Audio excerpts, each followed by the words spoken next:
allegiance to the flag of the United States of America and to the republic for which it stands, one nation, under God, indivisible, with liberty and justice for all.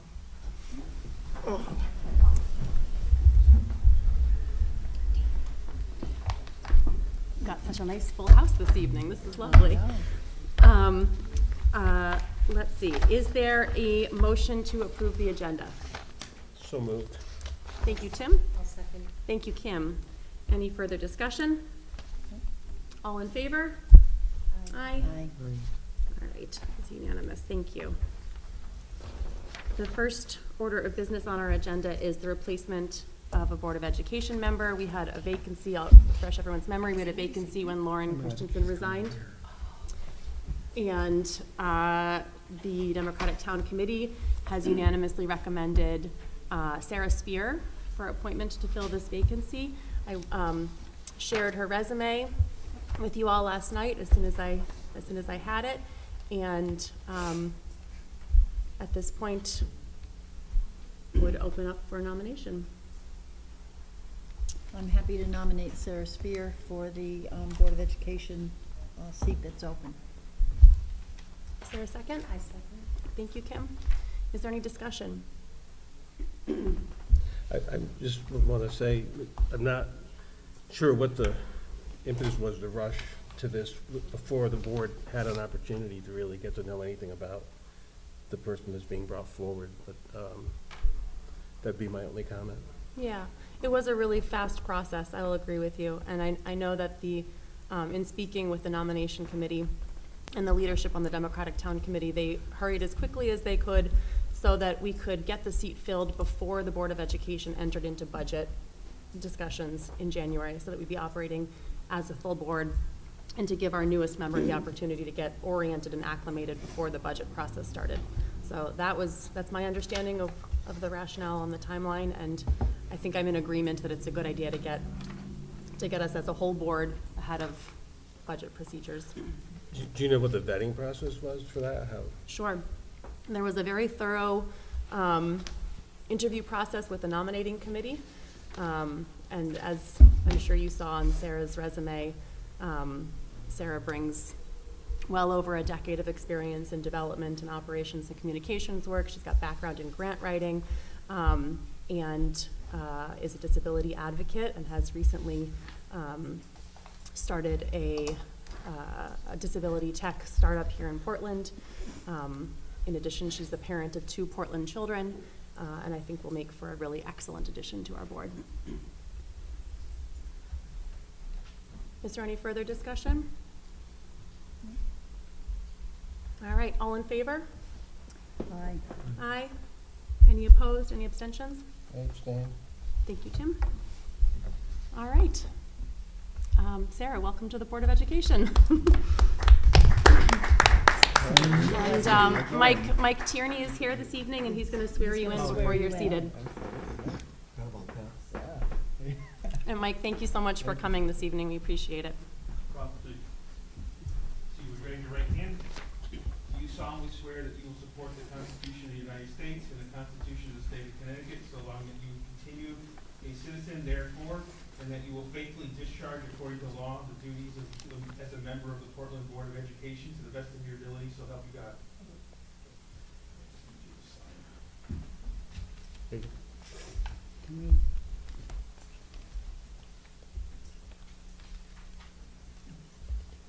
Thank you. Congratulations. Welcome. We might have to do, I got it. We're good. You got a photo? Yeah, I did. I got one. Quick. Excellent. Quick. Welcome, Sarah. Thanks, Laura. And I, in chatting with Sarah ahead of tonight, was just letting her know that first meeting can be a little overwhelming, but that she should feel free to ask questions as much as she needs, and that goes for all of us. I think we all remember what it's like to be a brand new member of the Board of Ed. So, welcome. All right. Let's move along. We've got approval of our consent agenda, and the only item on the consent agenda this evening is the approval of the November 15th, 2022 Board of Education meeting minutes. I'll make a motion. Thank you, Meg. Is there a second? I'll second. Thank you, Stacy. Any discussion? All in favor? Aye. Aye. Any opposed, any abstentions? All right, thank you. Audience of citizens. Do we have anybody in the room wishing to offer comment or anybody online joining us?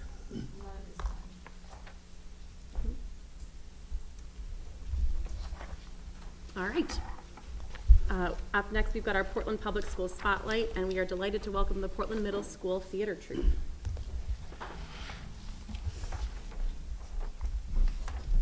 Introduce them real quick, and then, Thanks, Chuck. as they are wont to do, the theater troupe will take over the show. Fabulous. So, I kind of want to start with, since I got here, one of the things that impressed me was the arts program here in Portland Public Schools. I was greeted in my first year of there being a virtual play to figure, at the middle school, figuring out a way to work around the restrictions that we had to make sure that our students still had the opportunity to be the incredible performers that they are.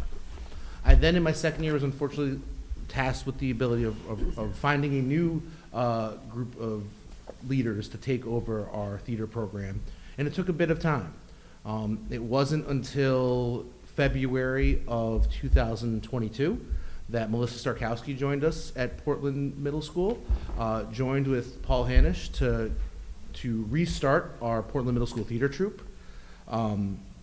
During that time, they really worked to reform and energize the group, bringing an opportunity of performance and a way to express who kids are as individuals, and a lot of different opportunities of engaging both in front of this, on the front stage and in the backstage, to make sure kids had an opportunity to express themselves in a number of different ways. I've seen kids have an opportunity to practice skills like carpentry, acting, voice work, doing different activities to help better socialize with one another throughout my time. At the middle school, the students run the show, from selection of a play to the performance to the lighting you see when you go to the play. We had a staff member last year who started writing a grant to the Voya Unsung Hero program, and was successful in writing that grant and wanted it to be focused around bringing drama, teaching literacy through drama. She moved on at the end of last year to a new opportunity, new school district, but she wanted to engage Melissa and Paul in taking over that grant. And in doing so, the Voya Unsung Heroes Award was presented to Paul Hanisch and Melissa Starkowski early this year, and I wanted to share that here with the Board of Education, along with, unfortunately, this is the fake version, not the real version, of a $2,000 check that came with that to help continue to promote the arts through the drama program here in Portland, at our Portland Middle School.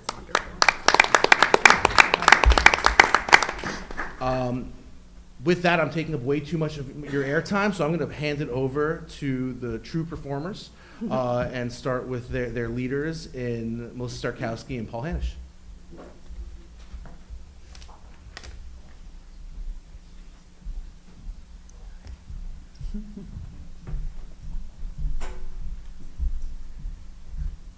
Thank you, Chuck. Good evening, ladies and gentlemen. My name is Paul Hanisch, and I'm the tech, crew, and set advisor for our middle school theater troupe. There are a couple of thank yous that I'd like to make tonight before we get started. First to you, the board, for giving us a very open forum in which to present our latest show. I'd like to thank our middle school principal, Chuck Hirschon, for choosing to highlight and nominate us for tonight's spot. I would like to thank my partner in crime, Melissa Starkowski, without whom none of this would get off the floor. I'd also like to thank the citizens and taxpayers of the town of Portland. Without your support, there's nothing that we could do for that. We also have a group of student volunteers here who I'd also like to thank tonight. Not only are they here on their own time, but they also had a full day of school and rehearsal afterwards today. So they have all had a very, very long day. And of course, I'd like to thank the parents of all of our students who have done everything we've asked for and gone above and beyond the call of duty. So with that, I'm going to hand it over to Ms. Starkowski to explain exactly what our program is and what our show is going to look like. Next slide. This is the only time I'll be talking. The rest of the time is for our students to be presenting this to you. So, as Mr. Hirschon said, we are a relaunch of the middle school theater program. Mr. Hanisch and myself have relaunched this really recently. It was in the spring of 2022. And this was really our focus, was to be able to include all students who want to participate in any type of theater program, regardless of their past experiences. We have kids who come with experience, some who come absolutely brand new to theater, and we accept them all into our troupe. We also wanted to make sure that we create a safe space for this type of expression for our students. And lastly, to put on a really good show that the kids are super proud of showing, and that brings pride to ourselves as a school too. So on that note, I would like to present you, here are our guest speakers for tonight. We've got Olivia Allen, Darcy Black, O'Meal Diaz. Those are all 8th graders. Darcy and O'Meal are returning to us from last year. And we've got Natalie Farmer, who is a 7th grader, and she is new as well as Olivia to our troupe this year. So first speaker is Darcy, and you can. Our first production was last year in June of 2022. This is Game of Tiaras by Don Zolidis. In a mystical land called England, 3 princesses, daughters of the queen, fight for the crown. The oldest with beauty and glass slippers, the middle child with magical ice powers, and the youngest is strong and true. But darkness overcomes as they turn toward each other. Much bloodshed covers the kingdom. The sisters fight, and the queen, well, she's going along with it. Join us as we recreate the Game of Thrones with a twist. Bolin Middle School presents to you the Game of Tiaras. This blurb was written by Abigail Roscotti, who played Belle in the performance. We had 13 cast members and 4 crew members in last spring's performance. 2 of those students were 8th graders who are now participating in the high school theater program. We have 7 returning students in our current production. Now turning it over to Olivia. Thank you, Darcy. Hello, I'm here to explain what our play this year is going to be about. So our play is following a girl. After a life-changing event, Beth has the oh my god. After a life-changing event, Beth desperately needs to make sense of her new reality, and to escape a alternative world where she is helping a cast of strange fellow friends and helping them make sense of their reality also, while facing problems of facing her grief through the loss of her sister. Using the images and characters from the iconic Wizard of Oz, this play should be familiar to the audience of any members of any age, updating to the new reality of 2022. And what's the fastest day? Our play, when it is? Yeah. Friday? It is Friday the 16th, and it is at 7 p.m. We'll say this again at the end. And it is also on Saturday the 17th at 2 p.m. All right. Excellent, Natalie. Good job, sweetie. Great job. We have over 25 students working on our winter production. Our cast includes 15 students. We have an even mix of 7th and 8th graders. 8 students work as crew only, but most of our actors also enjoy helping out. This year, we also have student leaders to help direct the play, manage props and tech, and select our costumes. Student leaders are chosen from 8th graders who have shown dedication and leadership in the last performance. Now it is I would like to note that 25 students represents roughly 10% of the total student body of the middle school. Students are interested in joining the theater are invited to participate in set lights and sounds, custom hair and makeup, grip, which means setting up stage, like helping around the stage and everything, and then acting.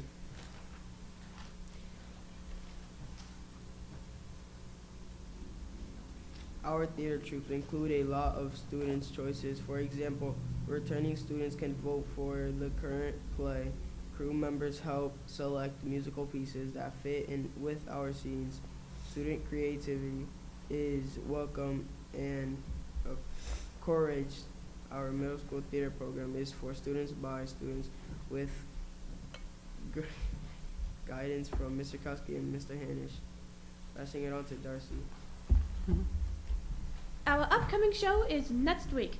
We will be performing on Friday, December 16th at 7 p.m. and Saturday, December 17th at 2 p.m. Tickets are available at the door. $3 for students and $5 for adults, which is most of you. We hope to see you there, and we thank you for your support.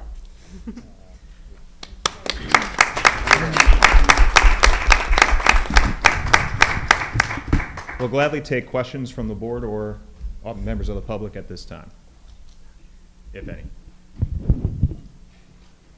Are there any questions from board members?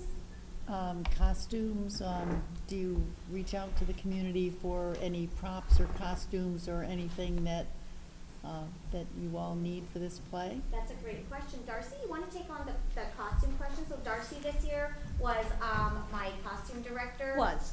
I'm sorry. Was as in like we have selected all our costumes and this was thanks to Darcy. So nice. What were you doing, Darcy, for costumes? Right. So in the Portland school system, as some of you may know, we have there are a lot of costumes that are in the school that are available for any theater production or anything that needs costumes. And what we do for looking for costumes is we go through these massive amounts of costumes, speaking of which we have like about 2 rooms worth. It's a lot.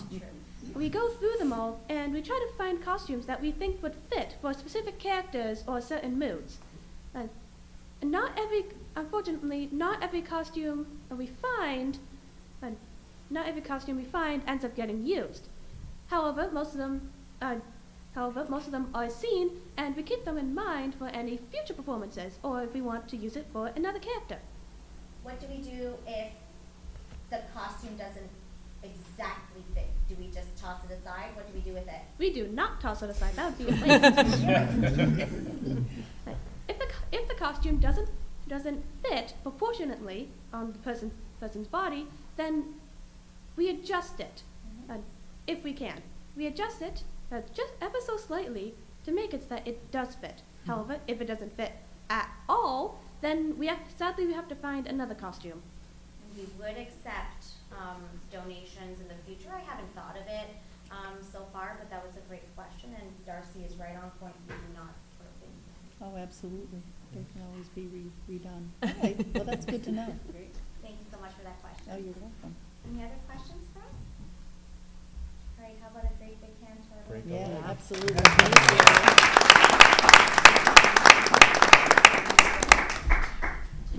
Break a leg with your production next weekend. Very exciting.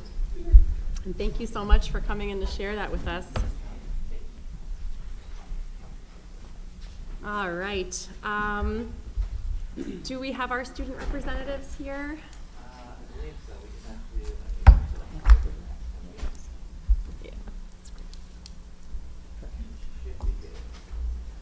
Hi, Dorothy Snyderson. Okay. So the Winter Ball was on Saturday, and it was a very successful event. PHS Senate members worked hard to decorate the high school cafeteria, and about 2/3 of the school ended up attending. Fall Sports Awards Night was last Wednesday, and each of the fall sports were given an opportunity to close out the season with varsity letters and special awards. This Friday, National Honor Society is partnering with the school nurses to support CCMC with a PJ Day. Students are encouraged to donate money and wear pajamas on Friday the 9th. And just a reminder, the NHS induction will be on December 13th, and the invitation is extended to all Board of Ed members. Thank you for that reminder. All right, thank you so much, Leah. Communications and updates. Dr. Britton, you are up first. Sure. So all of our students who are here as part of the drama production, you're welcome to go or stay. I mean, I'm not sure if you have homework to do or otherwise want to get some rest and spend some time with your families. Otherwise, like I said, you're welcome to stay. I don't want to clear the room, but if you're waiting to be dismissed. Thank you. Thank you all. Good job, guys. What a cute bunch. Super cute. So cute, right? They're adorable. Yeah. Can't wait till next week. I'm all praised. Good. So I'm going to keep my communications and updates relatively brief. I know we have a lengthy night ahead of us. But Sarah, welcome. I'm so glad you're here to join us. I'm going to be in touch with you. Maybe you could stick around to get your phone number and email so we can set up our orientation and do what we need to do to get you up to speed. Sounds good. Welcome Thanks. aboard. So as you know, by this time of year, those members of our faculty and staff who are planning to retire need to have let us know. So I did share with you 5 really high profile, really sad to see them go, but so excited for them retirements. So I included in your folder resignation, or excuse me, notice of retirement from Miss Peck and let's see, well, excuse me, I have one resignation from Mindy Oresco. We wish her really well. I'm noticing in here, did I already give you Marlene McKinley's retirement notification? you did. Okay, We I got did that that last last month. week. Yep. All right, that's, so in addition to Marlene, Amanda Peck, longtime paraprofessional in the district, she gave us her notice of retirement. Can't say enough nice things, both about Mindy who's resigning, but also Amanda who's been here a very long time. Then, of course, on the teacher side, Miss Blodgett, who is a math teacher at the high school, has indicated her intent to retire. Miss Fuller, longtime music teacher at Brownstone, and Mr. Nolte, art teacher at the high school. So we have lots of arts to fill, which is very important, of course. We will be doing a lot with them this spring. So, and I'm going to bring them to you at the end of the year to share a little bit about them and wish them well. But those are very big shoes to fill, and they're excited and happy for them and their families as they prepare for the next chapter of their lives. So I'm going to leave it with that, except that I did include the most recent enrollment update for you. Otherwise, that's going to be it for my report. I'm going to keep it short tonight because I know we've got a longer presentation ahead of us.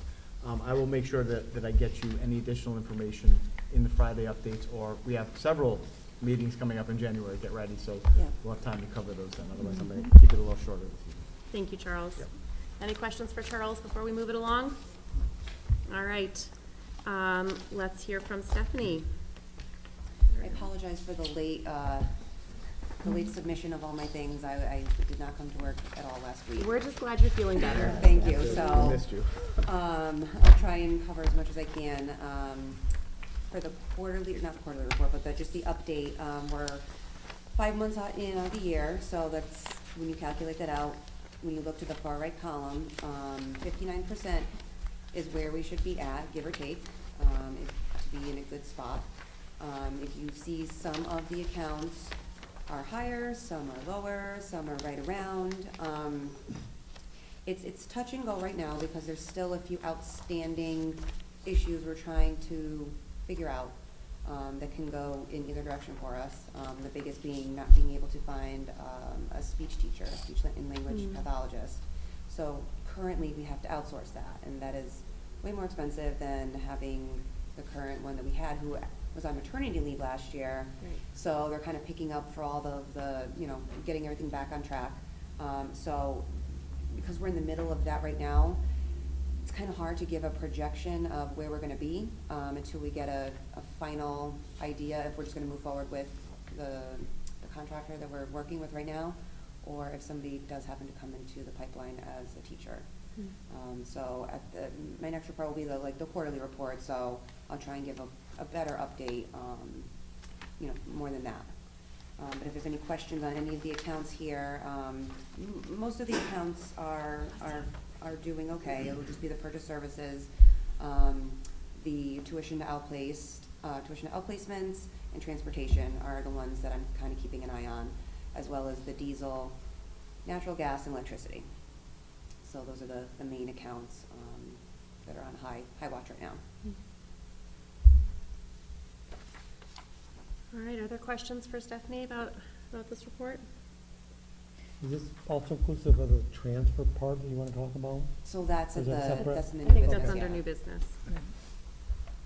Do we have, I know we had talked about maybe a soft freeze at the beginning just to kind of see, is that still in effect for most items that We're are only- on the wish list? We're only putting through. Meg to speak into the microphone. Oh, I'm so we can sorry. share.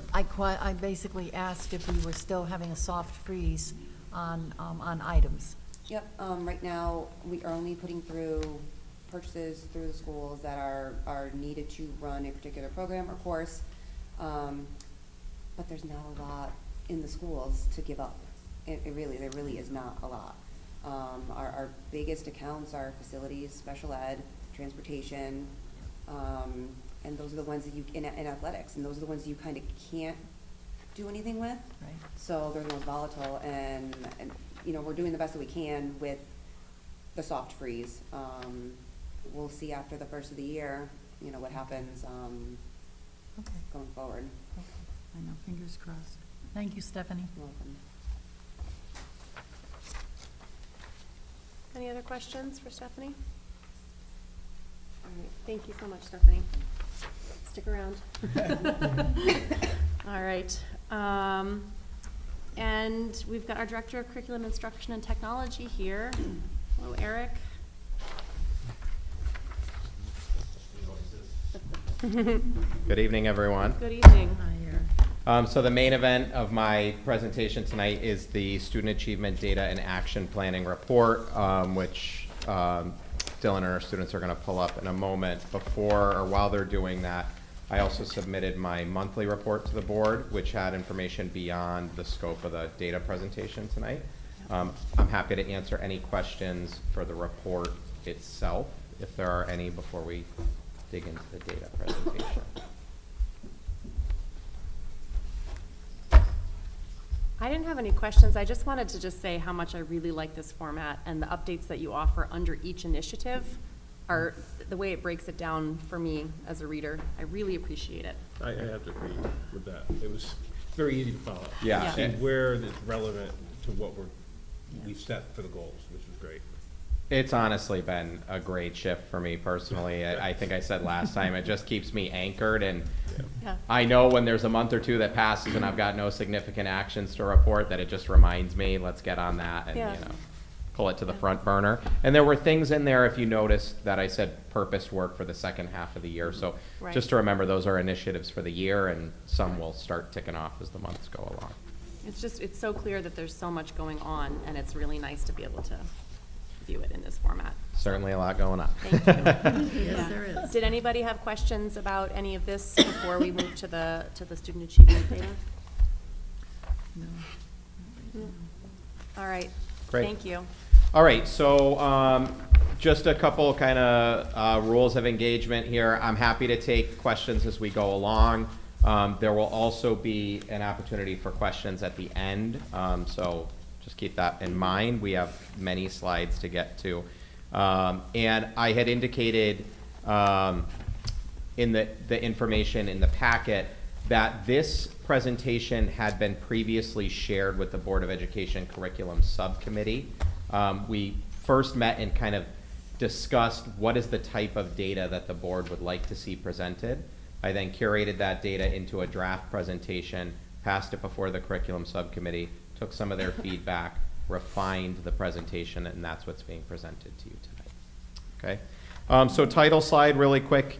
There's our district logo. The graphic on the right really talks about the improvement cycle. So we take in evidence, we analyze that evidence, we come up with improvement strategies, we implement those strategies, we monitor their effectiveness, we take in data, we reflect on the effectiveness of our strategies, and hopefully we see improvement. And it's not hopefully, that, you know, we're not crossing our fingers here. We're using vetted, research-proven strategies at every turn.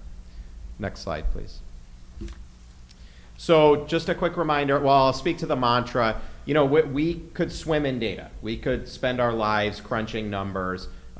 This mantra is something that a colleague of mine previously gave to me, and I carry it with me all the time. A little bit of data, a lot of action. So you can have relatively concise student achievement data, and from that data make really impactful strategic moves, and that's what our intent is always to do at Portland Public Schools.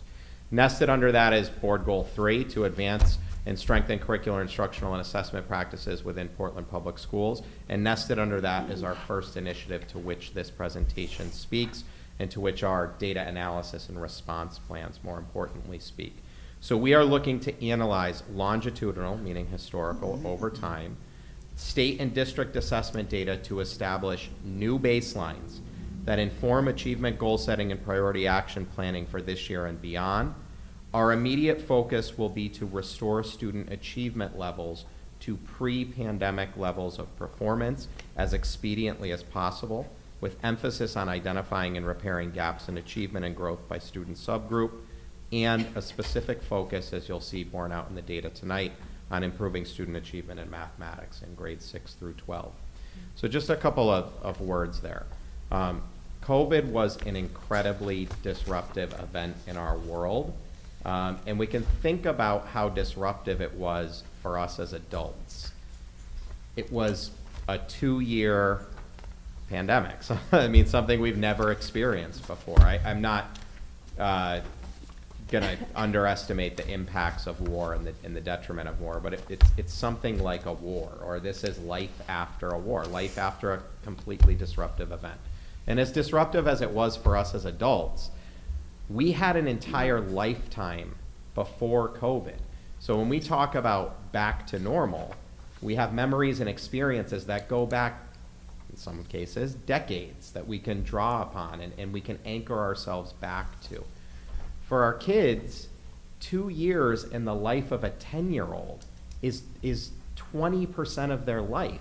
If we think about their conscious memory life, which is probably somewhere between 3 and 4 years old, the pandemic represents something around 30%, 40% of their life. So I want to just bear that in mind when we're looking at student achievement data, that we're talking about junior human beings here, real human beings, who this was so infinitely more disruptive than even it was for us as adults, and we don't underestimate the disruptive impacts it had on us. When we talk about new baselines, the idea here is we're here, right? This is where we've emerged. We're not trying to explain it away. We're not trying to make excuses. We're just understanding this is our new reality, and it's from this point that we will move forward. Now, it stands us in good stead to remember the great potential to which we actualized student achievement and growth before the pandemic.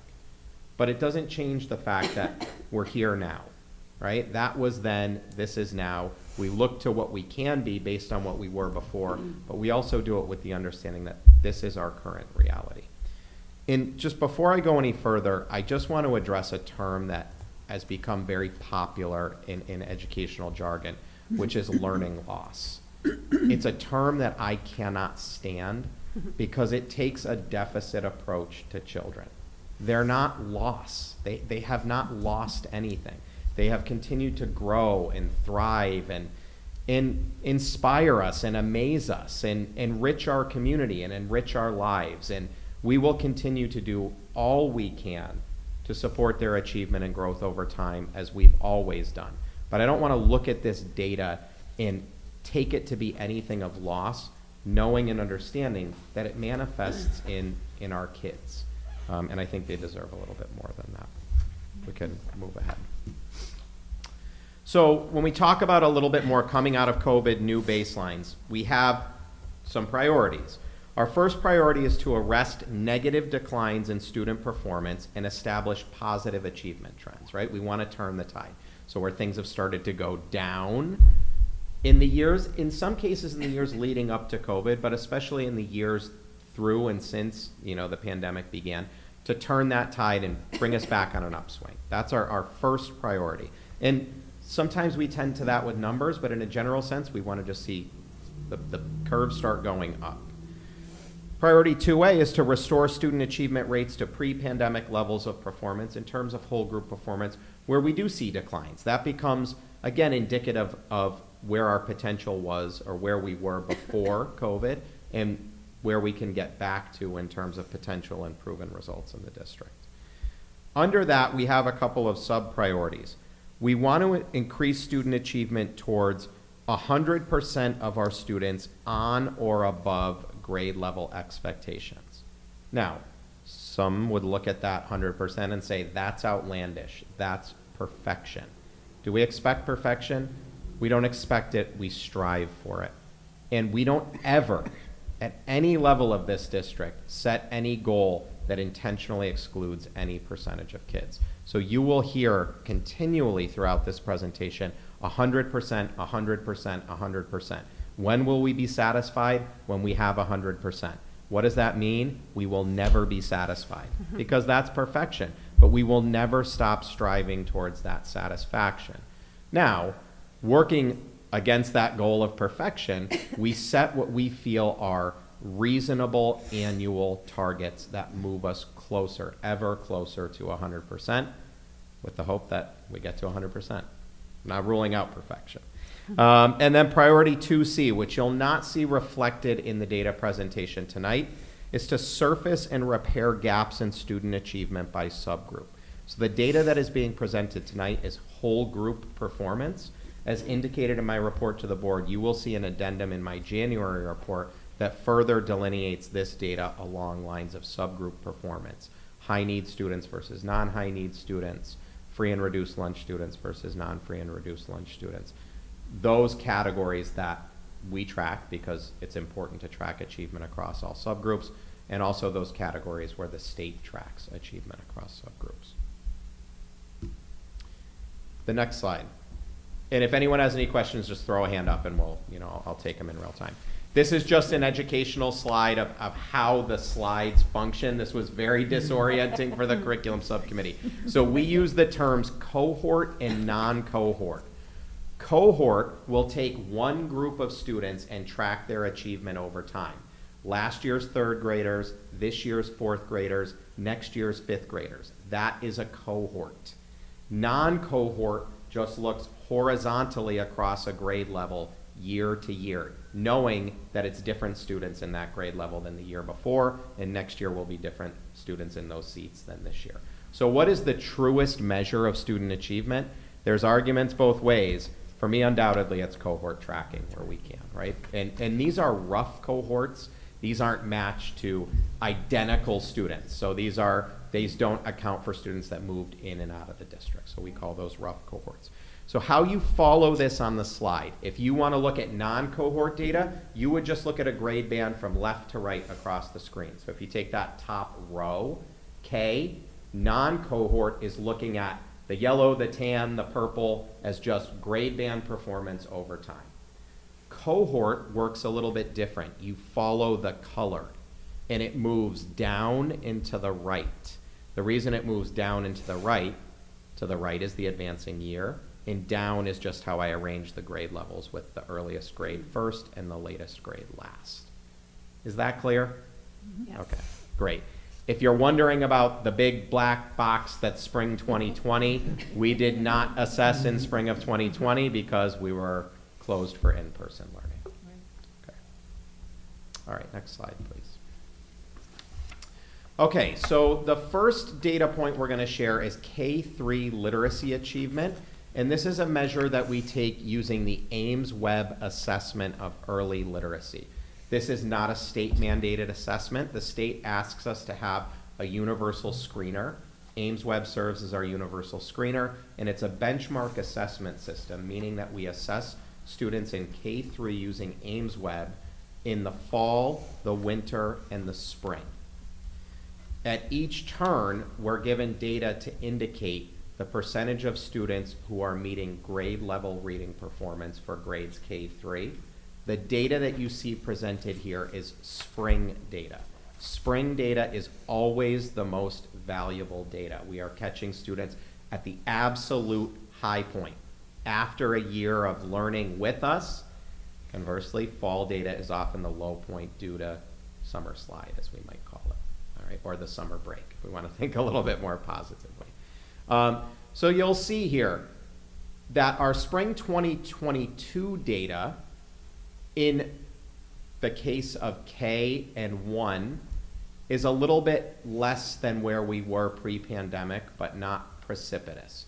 If you're wondering why we don't have that data for 2 and 3, the pandemic hit at a really unfortunate time in Portland. We had just implemented this assessment, and we rolled it out with grades K and 1 in spring of 2019, with the plan to roll it out in grades 2 and 3, you guessed it, in 2020. We did fall and winter testing, but we didn't have a spring data point in that year due to school closure. We didn't have it. It was meant to be implemented in 2020. I apologize. And that was a year of no testing. But you see, post-pandemic, our cohort numbers have stayed relatively stable. If you follow that yellow band down, good stability there. If you follow the blue cohort down, good stability there. And if you look at our K cohort that entered in the spring of 2021, we've actually got pretty good baseline data coming out of the pandemic for that group. Questions there? Next slide. So our K-3 literacy targets, you'll see our 100% goal language on top. That's what we will forever be striving towards. But we have set what I'm terming here as plus 5%. So we're using this as just a baseline goal setting. This is the first time since I've been here and been able to set these types of goals. So we're setting something that we think is meaningful yet attainable. So 5% by cohort, and then we're looking for a 5% increase in our kindergarten performance this year versus last year, which is a non-cohort measure, but it's a flat 5% increase, and you see the measures that would deliver us towards if we were to attain those targets by the end of the year. Next slide.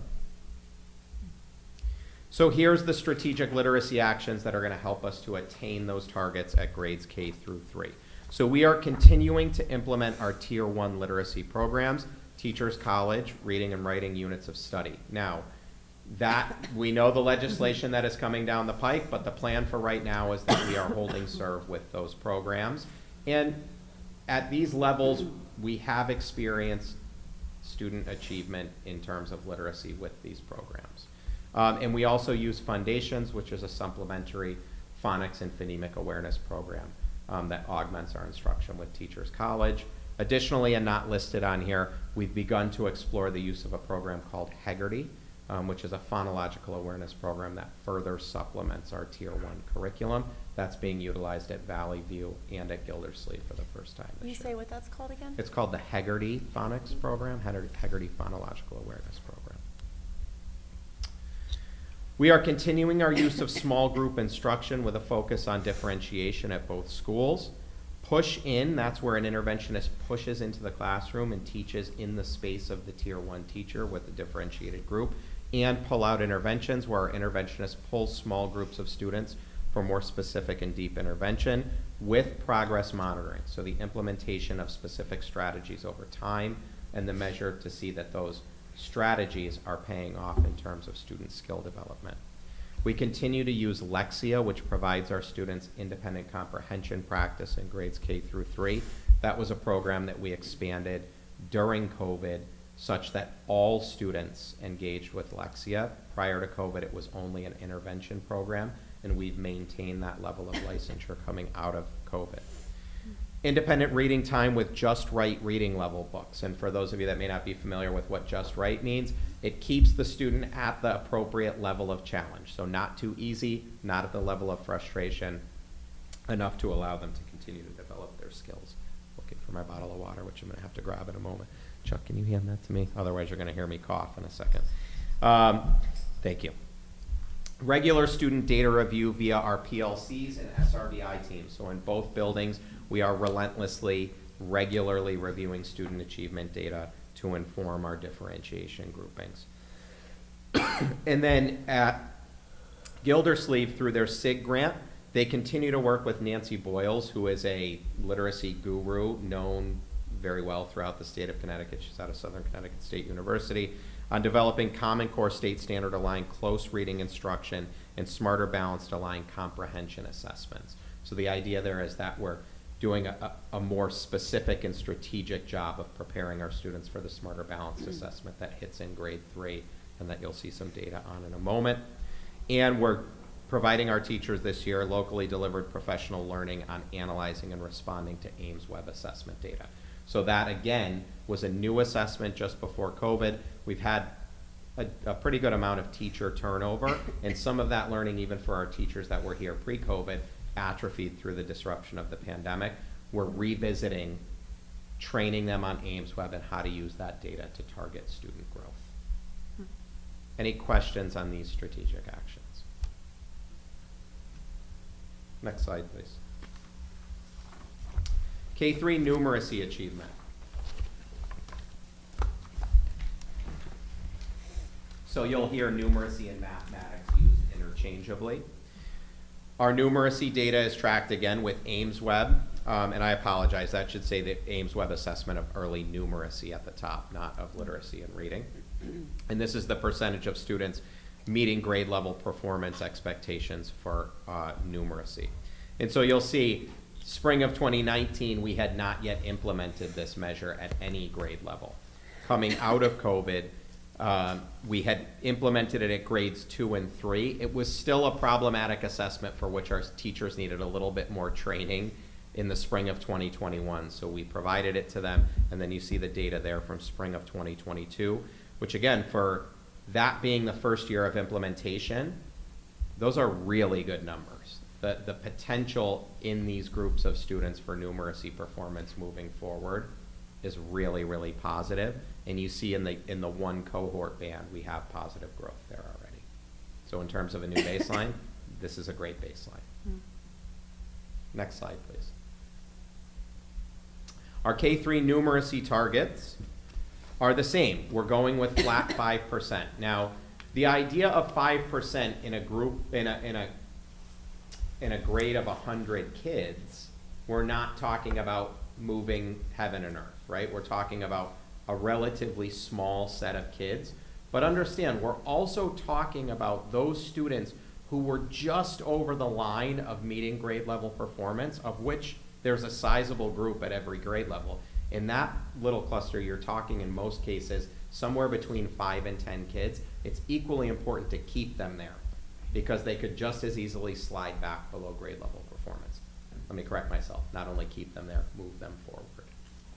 Eric, I have one question. Sure. I'm just curious about the reasoning for a plus 5% on non-cohorts in both literacy and numeracy for kindergarten students, since you don't have any baseline. Yeah, so the idea there is that as our teachers continue to get their legs underneath them with these assessments and the measures of these assessments and adjusting instruction to these assessments, we should see performance in those grade levels continue to rise. Non-cohort goal setting is always it's a risk, if you will. But the idea there is, for these teachers, if we tend to them with professional learning and helping them devise differentiated groupings based on achievement data, then we can provide more targeted instruction and growth. Okay, thanks. Okay, you're welcome. Next slide. You'll see a lot of overlap in our strategic numeracy actions. So we are continuing to implement Bridges mathematics. In some grade levels, again, we were just really getting good traction with Bridges, and then the pandemic hit. And the pandemic was very problematic for both of our Tier 1 curriculum programs, Bridges and illustrative mathematics.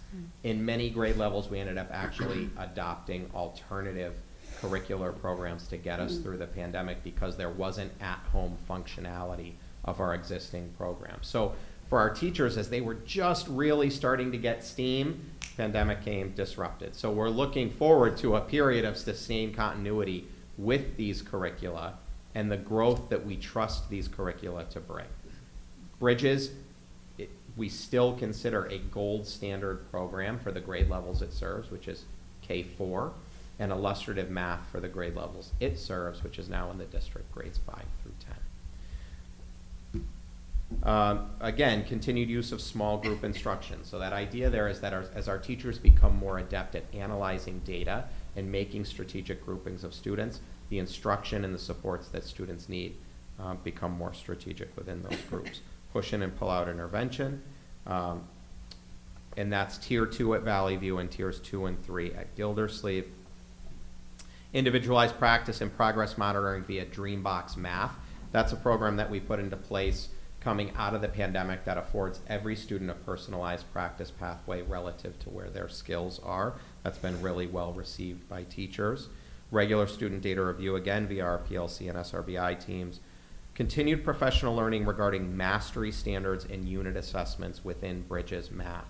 So Bridges Math is set up in a way that students are being exposed to standards at the same time that they're being expected to master others. So helping our teachers understand where does that curriculum demarcate that points of mastery should exist relative to units or time within that curriculum. And how do we support that mastery instructionally? And then again, retraining our teachers on how to make best use of Ames Web. So when you use the Ames Web, excuse me, when you're using the Ames Web, how does that align with the curriculum, the material that we're using? It's apples and oranges. So Okay. Ames Web will provide us some reports that will highlight skills that students may need additional support or acceleration with, and now it's our job to take those reports and map those skills into our existing curriculum, or to make sure that we have the lessons and supports to meet those skills. Ames Web itself is not a curriculum, so they will tell you this student needs help in this area. They don't provide a bank of lessons or resources. We have to then go map those into our existing resources. That was my concern. And sometimes that creates a need for additional resources. Right. It can be a discovery process. We are very fortunate in that we have Bridges Intervention as an aligned program at Gildersleeve, and a teacher that's exceptionally well versed in how Bridges Intervention aligns to our Tier 1 curriculum. That's a model we're looking to push down into Valley View. Okay. Can I ask a question, Eric? Sure. Both with the literacy and the numeracy assessment pieces and the professional development that you're providing to staff, have you been trying to get feedback from staff as they're getting this professional learning to make sure that it's working and that they're feeling supported? I'm just curious what the feedback has been. Yeah, so we don't do anything without the input of our staff, right? So it was, understand that something like Ames Web, it was important that we got an assessment into place, right? And we got the assessment into place, and now we're going back and kind of, now that the assessment is in place, asking our teachers, what is it that you need to make better use of this assessment? And then taking that input and speaking with our Ames Web consultant and saying, here's what our teachers say they are needing. What would you say are the PD modules that you have that meet this? Where modules don't exist, we're customizing. But yeah, at every turn and then on the outset of that PD, we follow up with our teachers and saying, did this tick the box or do we need more? Perfect, thank you. You're welcome. Next slide. Okay, so Smarter Balanced. Again, Smarter Balanced is an assessment that we give annually in the spring, state mandated measure of literacy and mathematics, beginning in grade 3. It is not an assessment that measures learning to read. Ames Web is a little bit more so an assessment that measures learning to read. We talk about Smarter Balanced as an assessment that measures reading to learn, right? So your ability to read in order to understand and analyze information versus learning to read is how do I make sense of letters and sounds and word patterns and basic comprehension. Smarter Balance is an analytical reasoning test. So this slide is still presented the same, but you'll see PPS data compared to state performance data. So I'll leave that up there, and you'll see that for our kindergarten cohort post-COVID, the 2021 cohort, that data dipped. But if you look at the 2021-22 cohort, that data is actually exceeding the performance of the grade 3 group. I said kindergarten, I misspoke. Of the grade 3 group that tested just before the onset of COVID. So when we talk about pre-pandemic levels of performance, we're pretty pleased to see where our grade 3 students are. And we see some impressive jumps post-COVID as we look at our cohort colors. Our purple cohort from 50 to 62% of students scoring at or above grade level, exceeding state average. Our green cohort, a slight dip, but still exceeding state average. Why you see NAs there as the state did not provide statewide achievement averages coming out of COVID. But you see a jump in the orange cohort, again exceeding state averages. You see a jump in the yellow cohort, again exceeding state averages. A slight dip in the blue cohort, still exceeding state averages. And then the pink band across the bottom is Portland Public Schools as a whole. So that's our whole group, grades 3 through 8. And while you see that there we are down from pre-COVID performance, we are still well in excess of state performance coming out of COVID. Questions on this slide? It's state average. State average, yeah. So 49% of students in the state of Connecticut demonstrated at or above grade level performance in literacy. 60% of Portland Public School students did. Next slide. Okay, so the achievement metric is fine. That's the one that makes the papers. What percentage of your kids are reading on grade level? For Smarter Balance, the state did a brilliant thing in developing a growth model. So here's the thing. We have a responsibility to grow every kid. Smarter Balanced achievement is expressed in levels 1 through 4. If you've got a kid, I'll say a grade 3 kid, scores a level 1 in grade 3, it is very difficult for that student to score a level 3 in grade 4, which would be at or above grade level performance, is level 3 or better.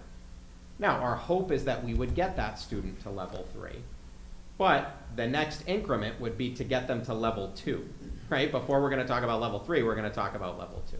So when we talk about a growth model, I use like a mile run analogy, right? Achievement data says this: everyone in this room will run an 8-minute mile in the spring, okay? Now, if you are already running an 8-minute mile and you do it in the spring, as an educator, I haven't done anything for you, right? If you're running a 6-minute mile, same thing. If you're running an 8-minute, 30-second mile, 8 minutes is attainable. That would be a good amount of growth. I'll use myself. If I'm a student that ran a 13-minute mile, right, in year 1, like short of growing wheels, I'm not running an 8-minute mile. Now, the school district still has an obligation to improve that student's time in a reasonable way, an attainable goal. The problem with achievement data is that it says just that. All students will meet this one level of performance. And when students don't, if our data says, hey, last year you were 70% of students meeting that achievement level, and this year you're 72, woo, or this year you're 68, great. What it doesn't answer is, but how did you grow all kids? So the state developed a growth model, and the growth model says this: based on a student's year 1 performance, they have a growth target. Meeting 100% of that growth target will get them to the next level. Are you following? Yeah. Okay. So I really love growth data. So what this slide says here is, this is the percentage of kids that hit their growth target, that hit 100% of their growth target and moved to the next level. Okay?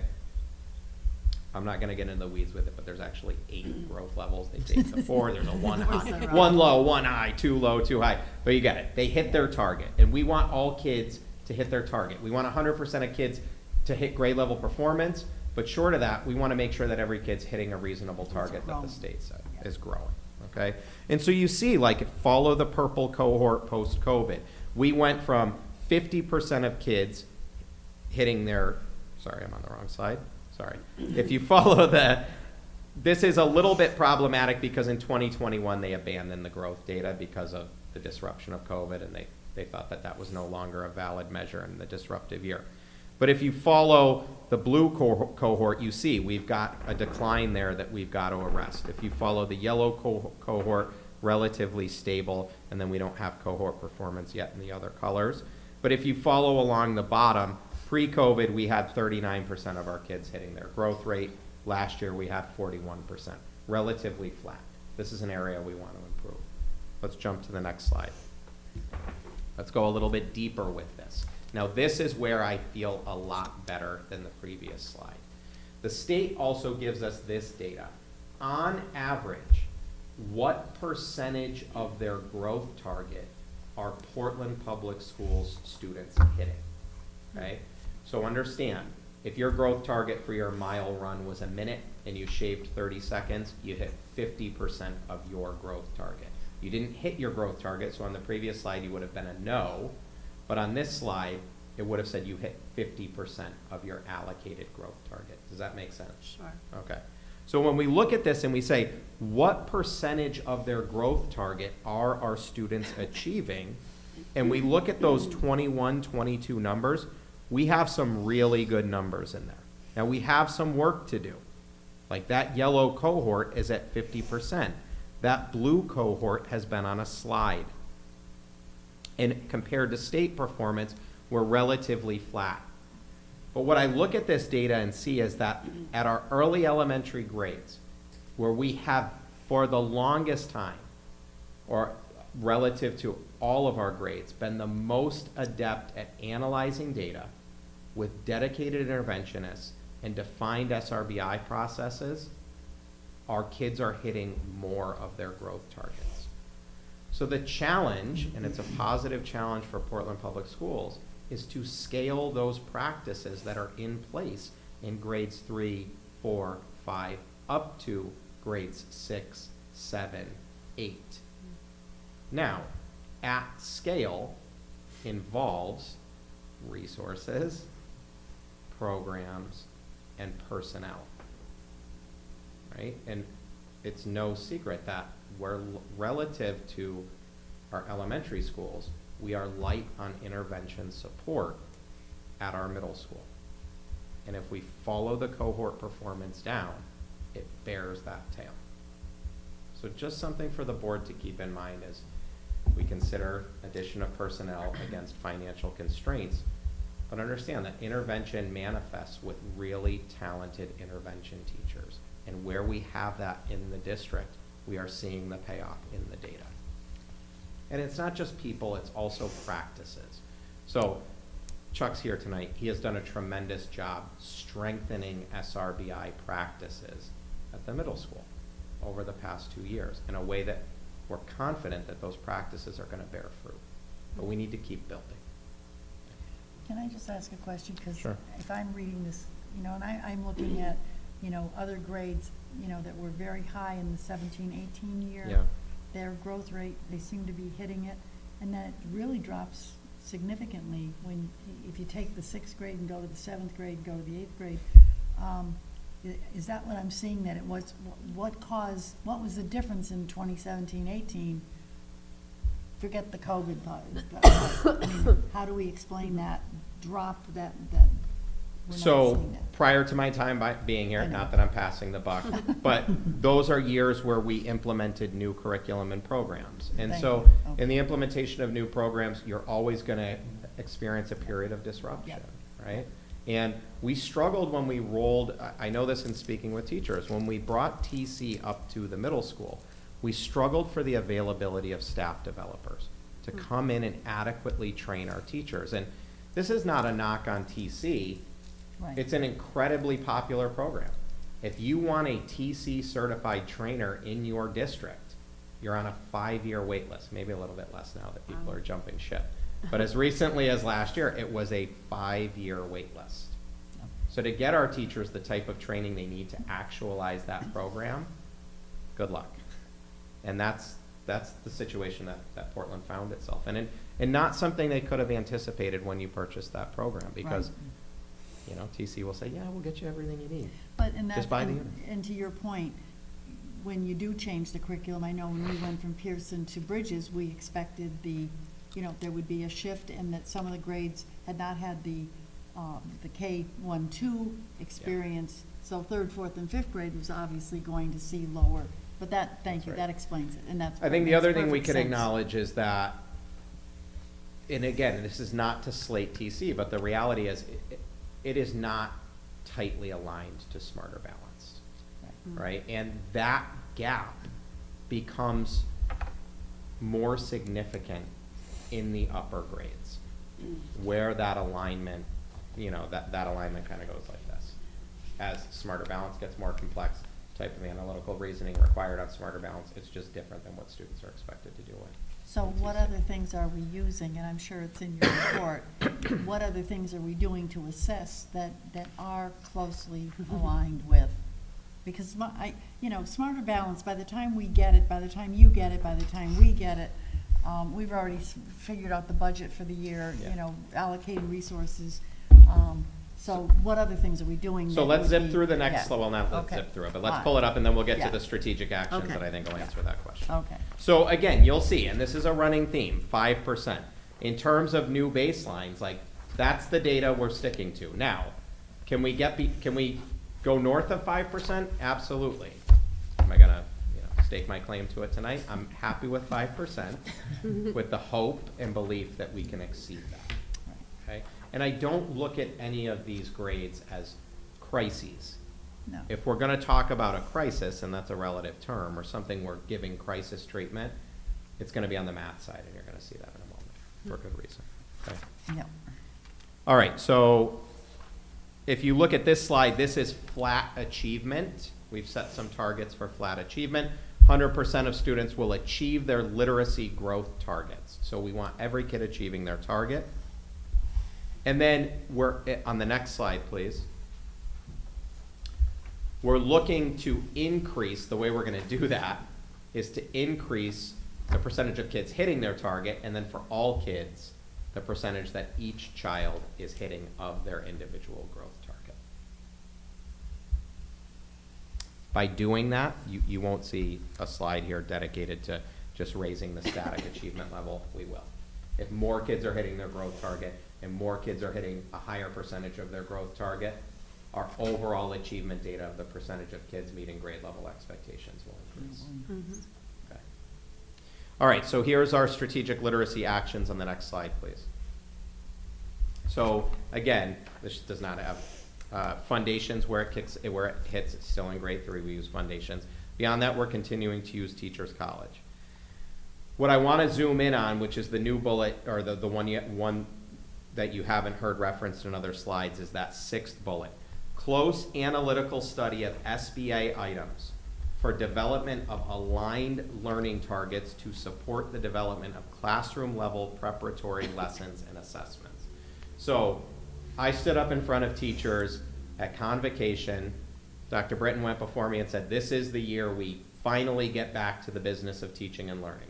It's not about masks, it's not about sanitizing. Well, sanitizing is good practice, but that's not the priority, right? The priority is achievement. And then I followed Dr. Britton and said, and this is also the year where, I'm not saying we're gonna stop getting our rear ends kicked by these assessments, but we're going to begin to know our enemy, right? Enemy is a heavy term, but a lot of teachers consider standardized assessments the enemy. Yep. But we're gonna do a better job of knowing these tests. And when Smarter Balanced and Common Core were implemented in 2014-15, there was a lot of professional development around it. Yep. And not a lot since. And that's not only in Portland. Like, that wave hit, and then that wave passed. We're bringing that wave back. What's old is new again. So what's the best way to get on top of the test, or to meet your enemy with success on the battlefield? To know your enemy, right? That sounds like The Art of War a little bit. I'm sure there's probably a quote in there, right? So we are asking our teachers literally to take these curriculum work. This is sit down and take the test and understand what our students are facing. And then more than that, if I look at an item on the test, what would be the learning target specific to that item? Yeah. And how do I teach to that learning target? And our teachers have been like, this is amazing. I never knew that. I need to make this instructional shift. I need to stop doing this and start doing this. I need to spend less time here and more time here. And those kind of organic realizations, like this goes right to like, what are you hearing from teachers about feedback? Like, that's meeting them right where they are. It's trusting their expertise to plan and deliver effective lessons, but it's giving them the knowledge, a greater clarity around the things that they need to teach as they're reflected on the test. I'll just say this. To have our teachers work with standards is great. The test measures the standards. But that's not enough, because the test tells us, relative to the standard, the expected level of performance, right? If you were gonna go run a marathon, you'd probably wanna walk that exact marathon course at least one time, or at least look at it online. Drive it, exactly. I'm not running a marathon.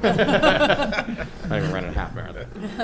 But if you train on flat ground and there's hills on that course, you're not going to meet the expected level of performance. So keeping our teachers educated at the level of standards is important, but we want to see the way those standards manifest on the test and then adjust our instruction backwards. And that is really the heavy, heavy work we are doing with teachers this year. Now that has short-term instructional payoff, and it's going to make certain that over time we adjust our curriculum to become more in line with the standards as they're measured on the assessment. As they're measured, yeah. Well, just pause there and say, like, are we teaching to the test? No, no, Are we? I It's hope a little not. bit what it sounds like. Here's my answer. We always say we want to prepare our students for success on and beyond the test. In that order, right? On and beyond. So let's start by knowing what's on the test. Right. And then let's go beyond it, right? But I don't want us getting to each spring, and no one does, like this. Oh, I hope this is the year we do well, right? And so we're working with teachers to give greater clarity around what's on the test and to give ourselves better predictive practices of how our students are going to perform. Again, interim IABs and FIABs are miniaturized versions of smarter balanced assessments that we give to students as a preparatory pathway for the assessment, and we're developing specific protocols that our data teams are using after they give these assessments to identify the items that students struggled with the most and to develop instructional response plans with progress monitoring. Sounds very much like intervention. It's almost like intervention at the tier 1 level, right? And to go, if you think back to that graphic on the first slide, I get some evidence, I analyze it, I come up with a strategy, I implement it, I see if it worked. That's the cycle we're getting our teachers into. And then we're working closely with principals to gather and track performance data in multi-tiered system support efforts for those students that are falling short of individualized performance goals as we're taking that in from the data. I'll reference Chuck here again. We talk about gold band students. Like, he has identified this whole group of gold band students that are on the cusp. Like, those are those kids that a slight change in the direction of the wind could see them drop below the line. And we're staying through close data analysis on top of those kids to make sure that we're keeping them on the right side of the line and ever further away from the line to the good. Next slide. Numeracy achievement. So students scoring at or above grade level. Now, this is alarming. If you look, I'm not going to sugarcoat it. If you look at the yellow and blue cohorts, we see a pattern of declining performance in the yellow cohort that manifested in a very low achievement level last year. This group, last year's 7th grade students, in the 3 years prior, had been taught 3 different curricula. Right. With the pandemic thrown in. If you look at the blue cohort decline, those students had experienced 2 different curricula and a pandemic thrown in. And we're not making excuses, we're just understanding that there was disruption, and then there was disruption on top of disruption for these students, right? If you look where we've had greater consistency, that white box at the top of the far right column, 71% of our 3rd graders last year were at grade level performance for numeracy. If you look historically across the data, that is one of our highest data points of any group of any year. That is also the group that has had the greatest curricular consistency in their academic experience thus far. We also see other bright spots. That orange cohort is on an upswing.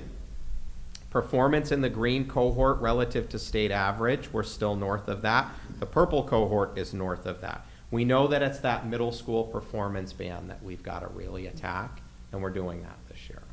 Now, could we use more? We could always use more intervention. I think, you know, to Chuck's benefit, he's doing incredible work with the tools and the personnel he has available.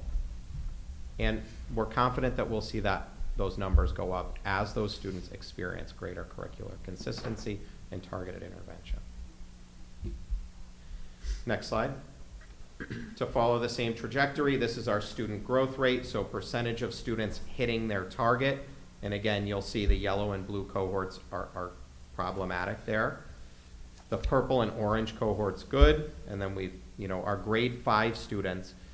Grade 5 is where pre-algebraic thinking hits for the first time in the curriculum, and this is a typical soft spot in the data.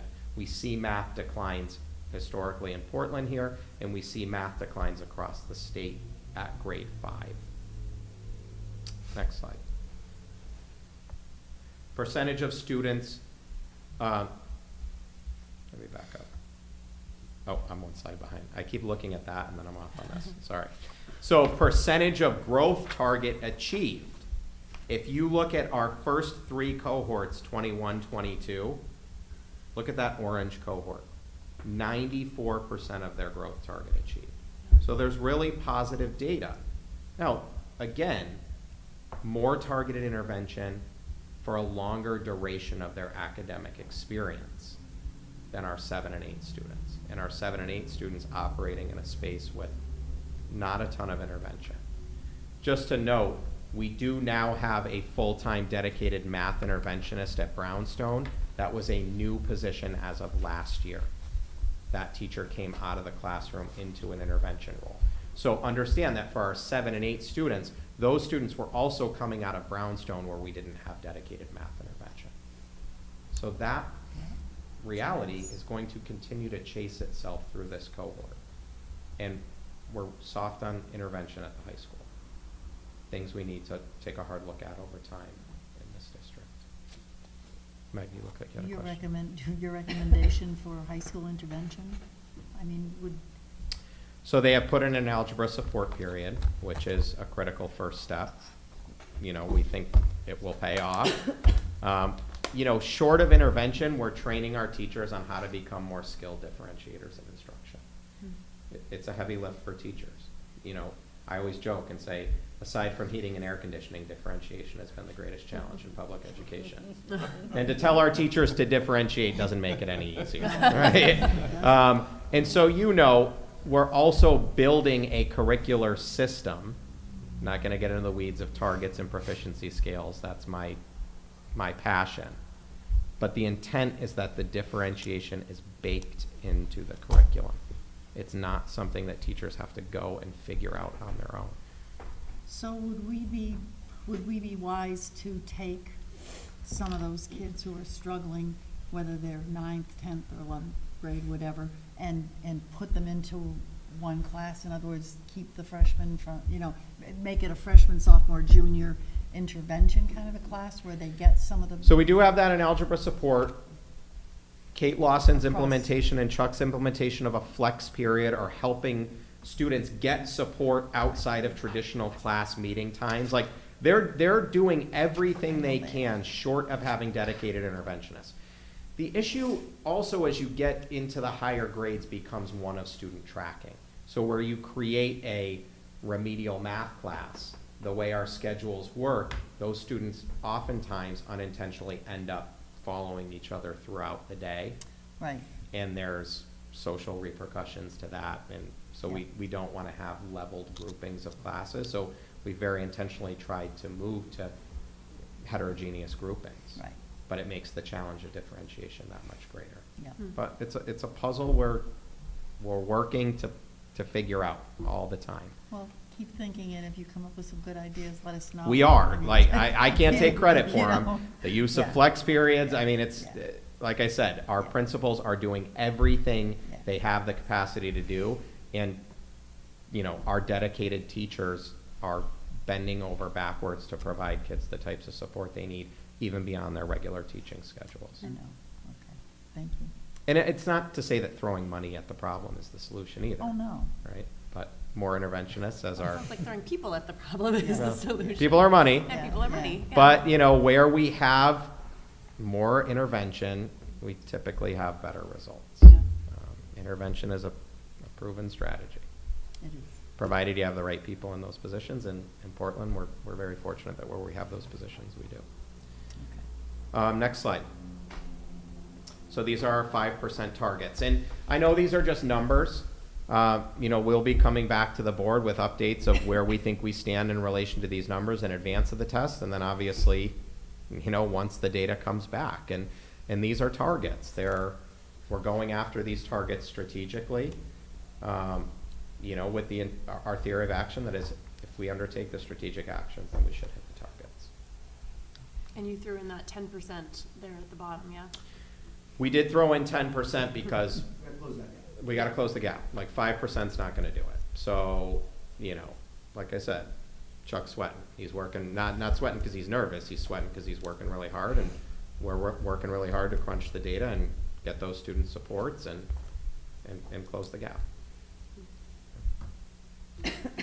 And we will.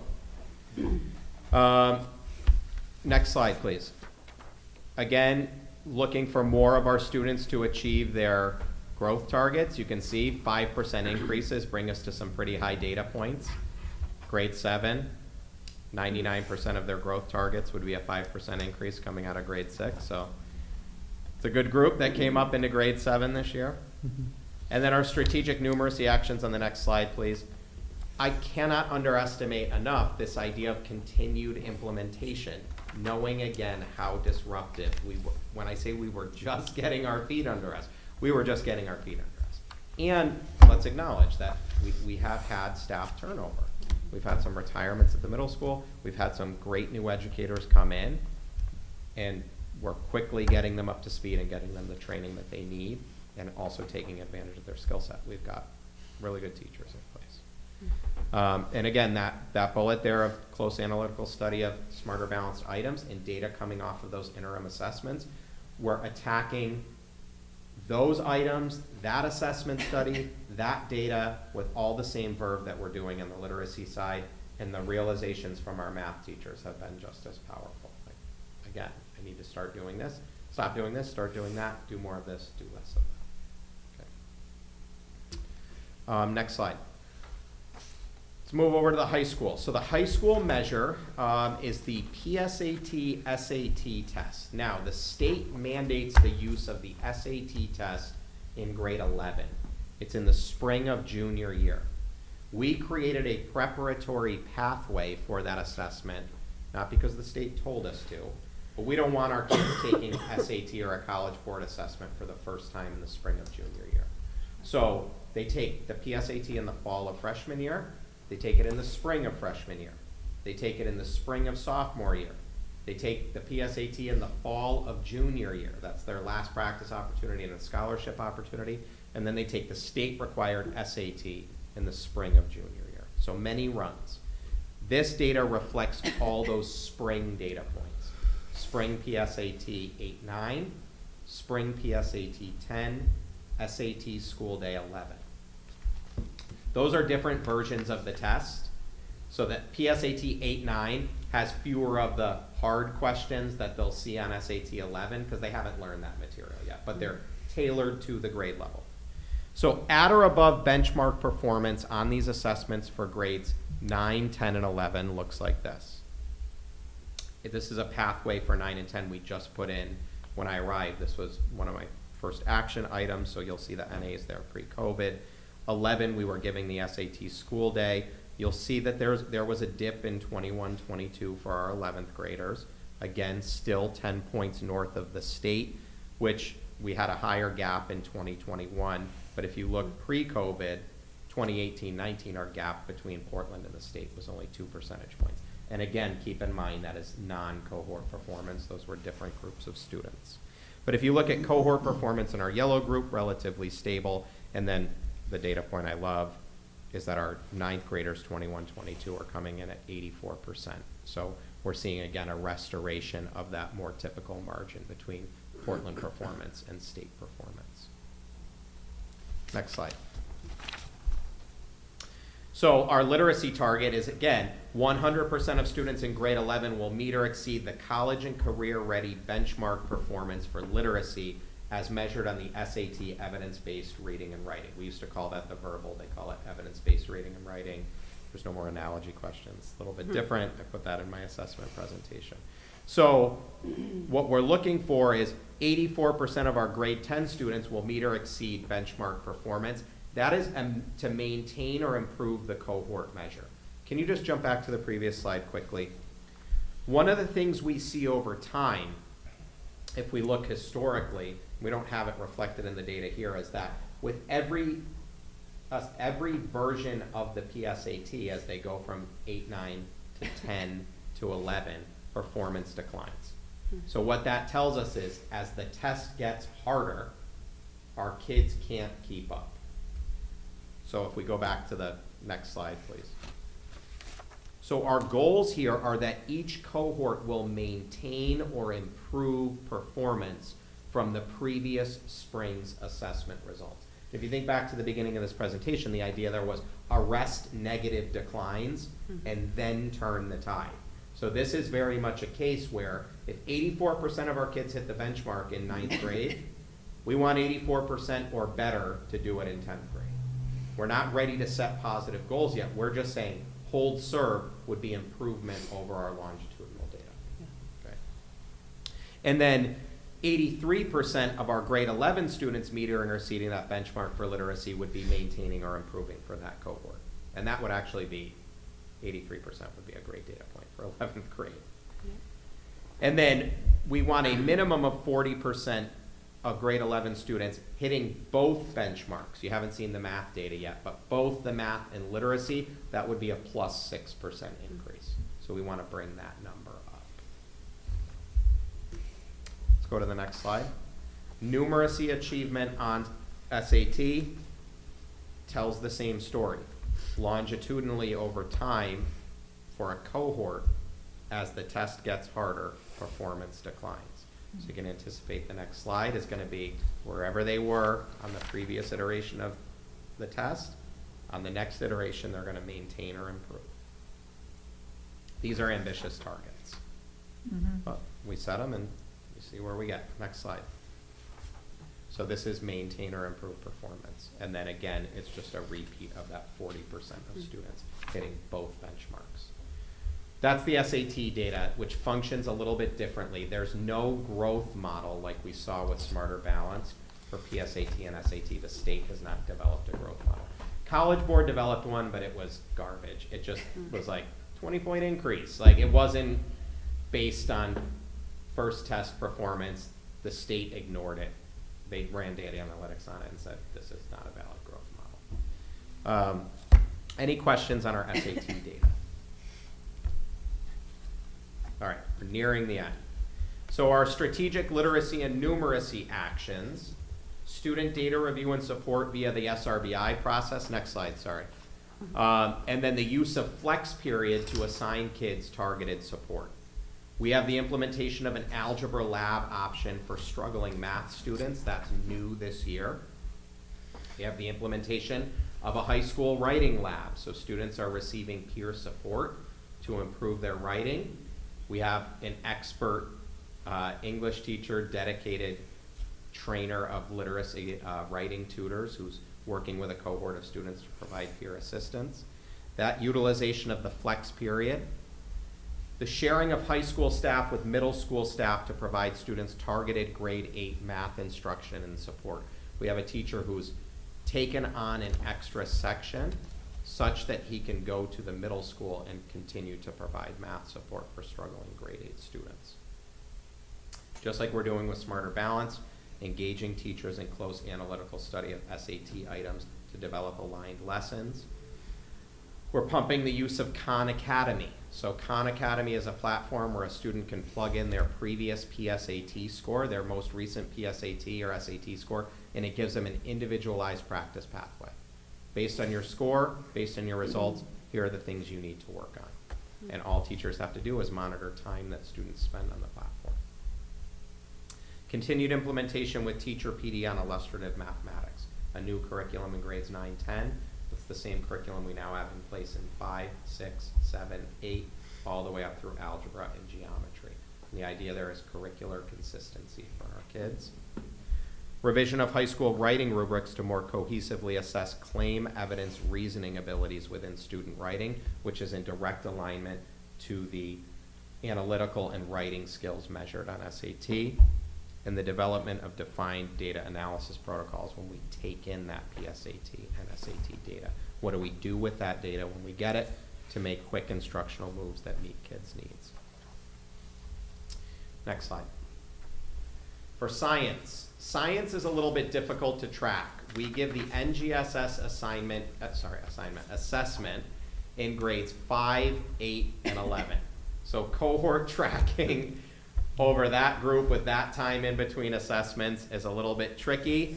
So you'll see we have a couple data points here between grades 5 and 8. So our blue cohort, relatively stable. Our yellow cohort between 8 and 11, not. We are working hard to align high school science instruction to the demands of the NGSS, and we've got work to do there. I'm working very intentionally with those teachers on redesigning units and assessments to be aligned to NGSS standards and assessments. And we're making use of the interim assessments for the NGSS, which is something we only started robustly last year. Next slide. So these are all non-cohort measures because students that took it in grade 5 won't test again until grade 8. But we're looking at 5% increases. So again, the idea there is that as we tend to our science teachers with more professional learning around these assessments, the expectations of the assessments, and GSS standards and how they're reflected on the assessments, by knowing our enemy, our performance against that enemy will improve. Again, enemy being a heavy-handed term depending on where you stand with standardized tests. Next slide, please. Our strategic science actions, again, using SRBI practice for student data review, close analytical study of NGSS items, purposed review of science instructional minutes in grades K through 6. So, we're light. We're light on the amount of minutes that we give to science, especially at the lower elementary grades. And we're undertaking a review. You know, we give literacy and numeracy a lot of time necessarily. How do we pursue science instruction in ways that still support students' literacy and numeracy growth? The state has made available a bunch of brand new science resources that we're looking at, model curricula. There's a set of materials called Open Sci-Ed that you may be hearing about. I'm in contact with the state to get a trainer in and give our teachers some exposure and awareness to those tools and how they can be used to improve instruction. Revision, again, of our writing rubrics, that claim evidence reasoning structure, what we call CER, actually comes out of the science field. So to make sure that that's the language and the structure with which we're asking students to write all the time. And again, when we give NGSS interim assessment items, what are our data analysis protocols in response to that support targeted instructional moves? Next slide, please. Okay, so just a reminder, that was a lot of data. In our world, it's actually a little bit of data, but a lot of action, right? And a lot of action that allows us to feel confident in the goals that we set. Goals through which we're always striving towards that ideal of 100% of students, but pursuing that 100% in ways that are both reasonable and tangible and attainable this year. New baselines. So we're here, we're kicking on, we're arresting negative declines, which are relatively few as you saw in the data, and then kicking on from there with positive trends. Next slide. So just a reminder of our priorities here. Again, what's below the line, you'll be getting some subgroup performance data as an addendum in my next report. And then the last slide, just any questions or comments from the board. I have 2 questions. Sure. Does CREC or other RESCs provide interventionist personnel at all? No. I mean, everybody's struggling with. It's not a specialized service that districts can take advantage of, not even for cost. An interventionist is a certified educator typically hired on an LEA's payroll. Okay, all right. I wish they did. Yeah, I wish they did. Plug the RESCs at your next CREC council. Well, if I'll be going up there, I will ask. Yeah, I for mean, sure. you know. I mean, I do. The RESCs, especially CREC, has really thinned out their levels of service since COVID. Yeah. Well, and you can't get help. I mean, you know, everybody's struggling. Saturday school hours for kids who are, and I guess the question is, do kids understand where they sit in the data? I mean, if the teachers understand it, the administration understands it, we have sharing a student's assessment data, we want them to understand that we know the areas that we can help them to improve in, and we take the efforts to help them to improve. We never want to make kids feel pressured to hit a state assessment goal. No, and I don't mean it in that way, but just in terms of, well, I guess you could, it's differentiate learning, Yeah. basically. sitting down and saying, these are some holes that you need to fill. Yeah. And let's try to figure out how to fill them. Yeah, absolutely. I mean, But not to, yeah, I don't want to say No, any kid, you you know, know, you're screwing us up because we didn't hit the state. our intervention Yeah. settings, they're incredibly supportive environments, and Understood. there's really close collaboration between our interventionists and our tier 1 classroom teachers to make sure that the ways those kids are learning and feeling good in a small group intervention setting translate into the tier 1 classroom, which for many of these kids have been places of, you know, learning trauma or learning insecurity. Yeah. So to make sure that these students can carry the confidence from one setting to the next, and then from both of those settings onto the assessments. Mindset, change in mindset. All right, thanks. You're welcome. Thank you, and thank you. This is terrific. Absolutely. Any other questions? Questions for Eric? I just wanted to say just how much I appreciate the format, not only the picture of where our students, how our students are performing, but the targets for you, the goals for you, for our district coming, moving forward. I really do like this format, and it's very valuable. Thank you so much. Thank you.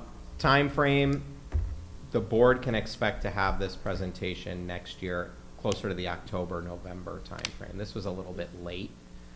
Just understand that the strategic actions I presented tonight have been well underway in the district. But you'll be getting this data presentation earlier next year and then subsequent Do years. parents ask, I guess this is another question, do parents ask about assessments? I mean, I know, they know that the kids are taking the test, but then do we present to parent groups at any point in time? So we have not presented whole district or whole school achievement data. We do send home individualized student reports for all state assessments, and then the data points that we collect for localized assessments are at the Center of Parent-Teacher Conference conversations, then of course, where we're pulling, parents and guardians in to let them know that their child is receiving or in need of additional supports. Those are always data-driven conversations.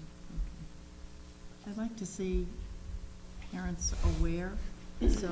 I think minimally, this is a presentation we can put on our website. We're not I was gonna ask that. hiding the That's my data, next- that's Yeah. publicly available data. Yeah, that's my I think next that's a great question. idea. Because I think parents are overwhelmed sometimes by the report cards, or, what does that mean, a cohort or percentage or whatever, and I think having it explained as core standards were explained when people were, complaining about that, once they understood it, they didn't hate it anymore, they welcomed it, and they could see the benefit of it. And just, it engenders trust, It right? does, That and it level of does. transparency. So I will work with Holly, our webmaster, to get this up on Yeah, our that'd website be in great. short order. Sure. Thank you. Yeah. This is a tremendous amount of work. Anything else? Just a couple of thoughts Yeah. as an educator and a special education educator. I am very appreciative of all of this data. You did a lot of great work. I do want to be mindful that this is one snapshot in time. Absolutely. Remembering the SBAC, kids really don't have a lot of motivation to worry about doing well on it. So remembering this may not be a good reflection of what these kids are really achieving in the school. And looking at the whole child, looking at their growth, looking at how they're performing overall in the school setting, I think is super important to not forget. And also, I wonder, how are teachers feeling and students with all of this? I feel like this has got to be, there's only so many hours in a day. Yeah. So taking time in PLCs to look at data, taking SRPI time, when do teachers have time to build relationships with the students? When, are students feeling like they're in a community that is supporting them in more ways than just making sure they're doing well on tests? Yeah. So a couple things, and I thank you for those points. Of everything presented tonight, powerful, engaging, deep learning experiences for our kids are in great relationships. Like, those are the most important things we can provide. Now, if we provide those things, the data will take care of itself, right? So we do have work to do always with helping our teachers form really good relationships with kids, helping our students form really good relationships with our adults, making sure that student-to-student relationships within our community are positive, right, and supportive and empathetic. We've got work to do defining what high-quality instruction looks like and helping our teachers plan tasks that meet that vision of high-quality instruction. But to the point of data, you know, we never want our students to see themselves as a data point, and I don't think that's our culture here. Our culture is one of support. And for our teachers, when I go back to that mantra of a little bit of data, a lot of action, like we want to empower our teachers to do a relatively light lift with data, but to do it in a way where it manifests in them feeling empowered to make a meaningful instructional shift, right? Not like a, you should have done this. It's, oh, looking at this data, I now realize and am motivated to do this thing because I understand, like I see the data as a positive challenge. It's not a flaming sword that's kind of hanging over someone's head.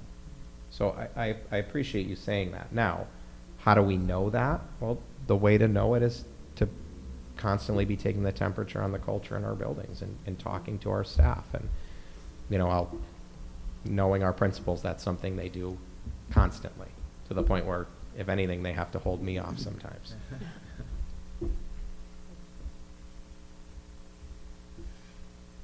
Any other comments or questions? Eric, thank you so much. Thank you. Yeah, thank you. Yeah, should any questions come up afterwards, feel free to reach out. Happy to answer any. Excellent, and we'll Thank look you. forward to hearing more in January about the subgroup performance. Sure thing. Okay. All right, we are moving on to new business, and we are going to do our best to move rapidly through the rest of our agenda, because I know that was a lot, Yep. but a good use of our time. So here we go. Class of 2023 graduation date. The last day of school. So I did is- speak with Kate Lawson.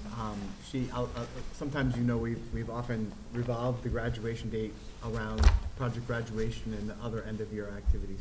This year, Kate is comfortable setting the graduation date on the last day of school, which we haven't had any snow days yet.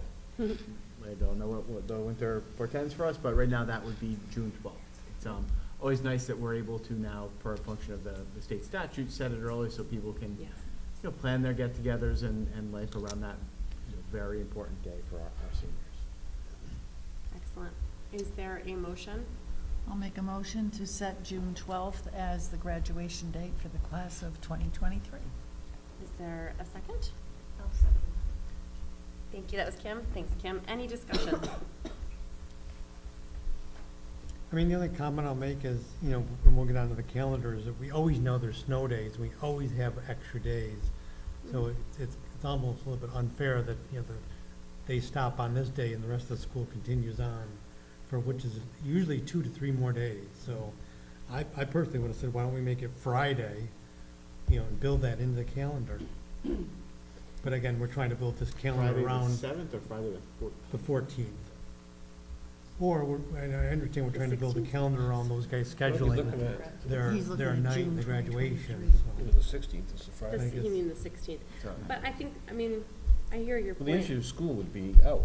If- Right. If there Without weren't luck, we snow do that, days. we'd have no snow days. Exactly. I At think least that's we'd be accurate. vacant. If we set it for the 16th, there might be no snow days, and then at that point, all of our faculty and staff has been dismissed for the summer, and, you know, I think for a lot of faculty and staff members, it's important for them to be able to attend I know it's always graduation. been this way, so I'm just Yeah. bringing up a point, I bring it up every year. Yeah. Well, the good thing with this was that the legislature made that change a few Right. years ago that allows the district to set the graduation date. Right. And Different than so the you, school. parents and families can plan and people can know and Yeah. not have to be concerned with that. And we're not alone in Connecticut. Plenty of other states do it that way Oh, as yeah, well, where the yeah. senior class might have a few days less than the 180 days, so. They're not gonna do anything anyways. Yeah.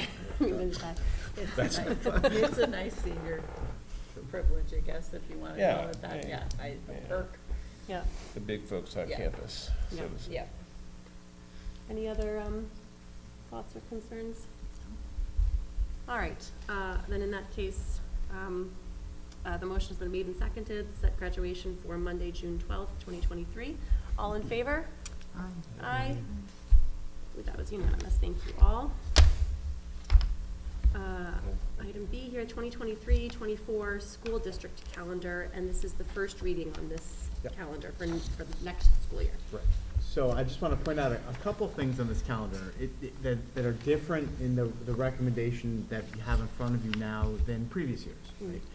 I did engage the leadership team and the teachers in a discussion about that first week of school being a full week, right?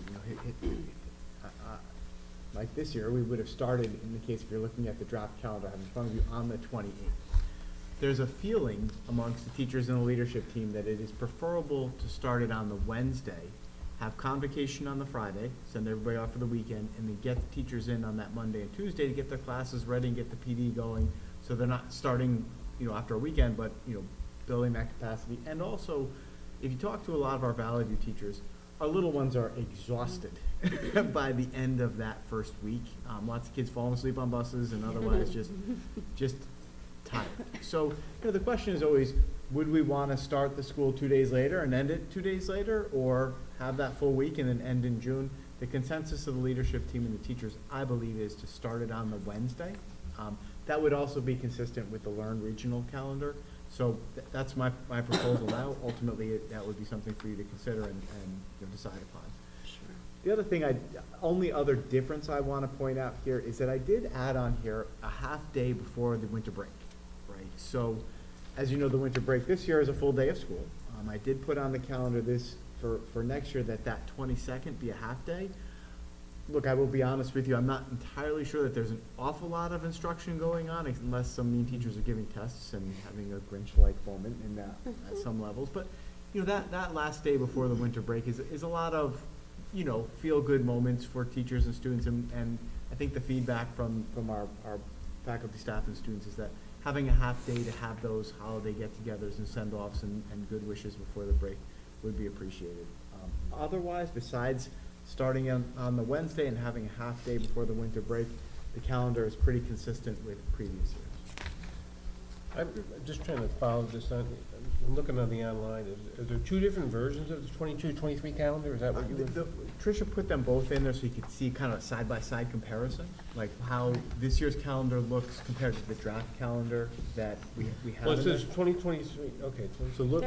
I think, Tim, there was one that was loaded initially, and then the edit was made for the half-day on December 22nd, and then the updated version was uploaded. So yes, there are two different versions. I think So which one is before us for consideration? The one that is headed Portland Public Schools 2023 calendar has the school date starting on August 30th, and then you'll note has in December a green. Well, they both say that. I know, but I can't, there's no colors on these, they're all faded, I can't. Oh, sorry about that. I'm looking at it online, there's two different versions, they both start on the 30th. Look in December. And you'll see that on December 22nd, on the updated version, sorry, 20. Yes, I see early You see that there's dismissal that on the early, 22nd. that was So the that's updated one that version. Yep. That's the one that we're looking at. Okay. Yeah, and I really appreciate, Tricia, that you provided the previous year calendars as well as a couple of calendars from districts around us. That's interesting to look at. I guess I did notice just quickly that in past years, we've had half-days on the last day of school, but we didn't include that in this year's calendar, That was this my current year, question.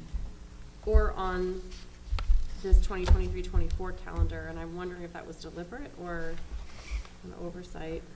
June 12th is usually, the last day of school is usually a half day. It looks like in 2019, 2020, in 2020, 21, and 21, 22, the last day was the early dismissal day. That's why we do this as a first read. Yep. So Well, I there mean, we it's go. not a requirement, is it? It's not a requirement, no, but I guess I was just, Yep. I just noticed that looking through the old I calendars. see Trish taking notes. So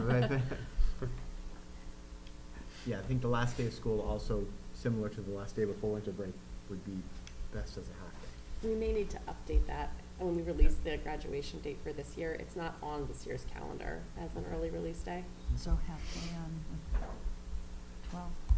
12. And you've put in a half day on December 22nd. Is there any way that we could have a half day someplace else and give people that 22nd off? Because we're talking about, you know, it is. Well, that would just mean It's- we'd be going another day later into June. Yeah. Right, Right. it doesn't make sense. Yeah. or another half day. I mean, somewhere. I don't know why we wouldn't have school on that day. Yeah, it doesn't make sense we wouldn't Got have the- school the that day. full following week, Right. plus the Monday, the following week for the first off. That's true, That's true. quite a long break. Yeah. Are there questions specific to either the half-day in December or starting midweek, that last week of August? The only question I have in general is, are the half-days more disruptive than they are productive? Because everything's truncated as far as schedules, everything, buses are changing. And I guess this probably goes hand in hand with my second comment will be, I never liked the early dismissals we have once a month. As a parent, when my kids were younger. You mean delayed is- openings? Delayed openings. Those were extremely disruptive to family situations. And I'm sure that disrupts the whole school day as well. So, I mean, that's just my viewpoint. I know you've had them for years, but I still never understood. I understand why they are, but I don't understand when they are. Why couldn't we have them from 3 to 5 and we don't disrupt the school day? Okay, so let me Or unpack 2:30 that to a 4:30. So that, if we were, so I think there are two ways, I mean, okay, I think Eric and the principals and curriculum specialists and others would likely remind us that those are really important for the work I of didn't say take achieving them the away, I goals. said just shift them around. Right, so there's either the early dismissal, or are you suggesting instead of an early dismissal, do an early release? I mean, No, sorry, we delayed finish at opening. 2:30 and then the teachers go PD from 2:30 to 4:30.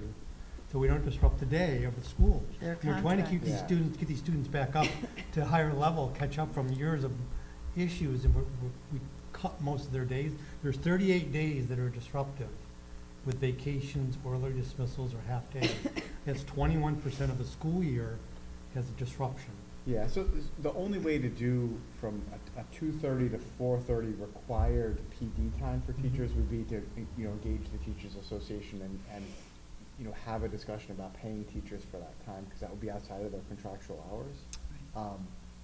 That would definitely involve a discussion. I mean, it's not gonna change, it's just my opinion, and I've just, as a parent, when back when my child was younger, it was very disruptive. I heard it from a lot of parents. They have to find, ways to work, and they have to find somebody to watch their kids for that 2-hour delay. It was very disruptive to the parents. The flip side, though, I mean, so we have an obligation to provide professional learning opportunities for our faculty and staff.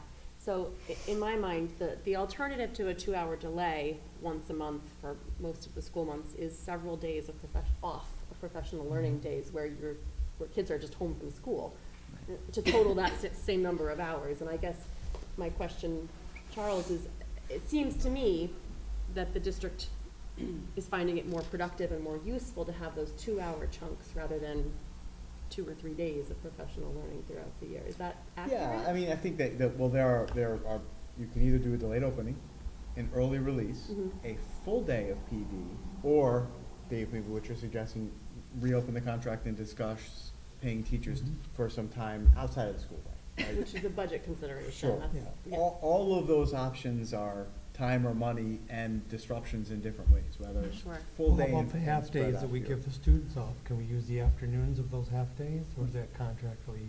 Well, we do. Most of the half days we use are for parent conferences. Okay. I am suggesting that 22nd day before the break not be, right?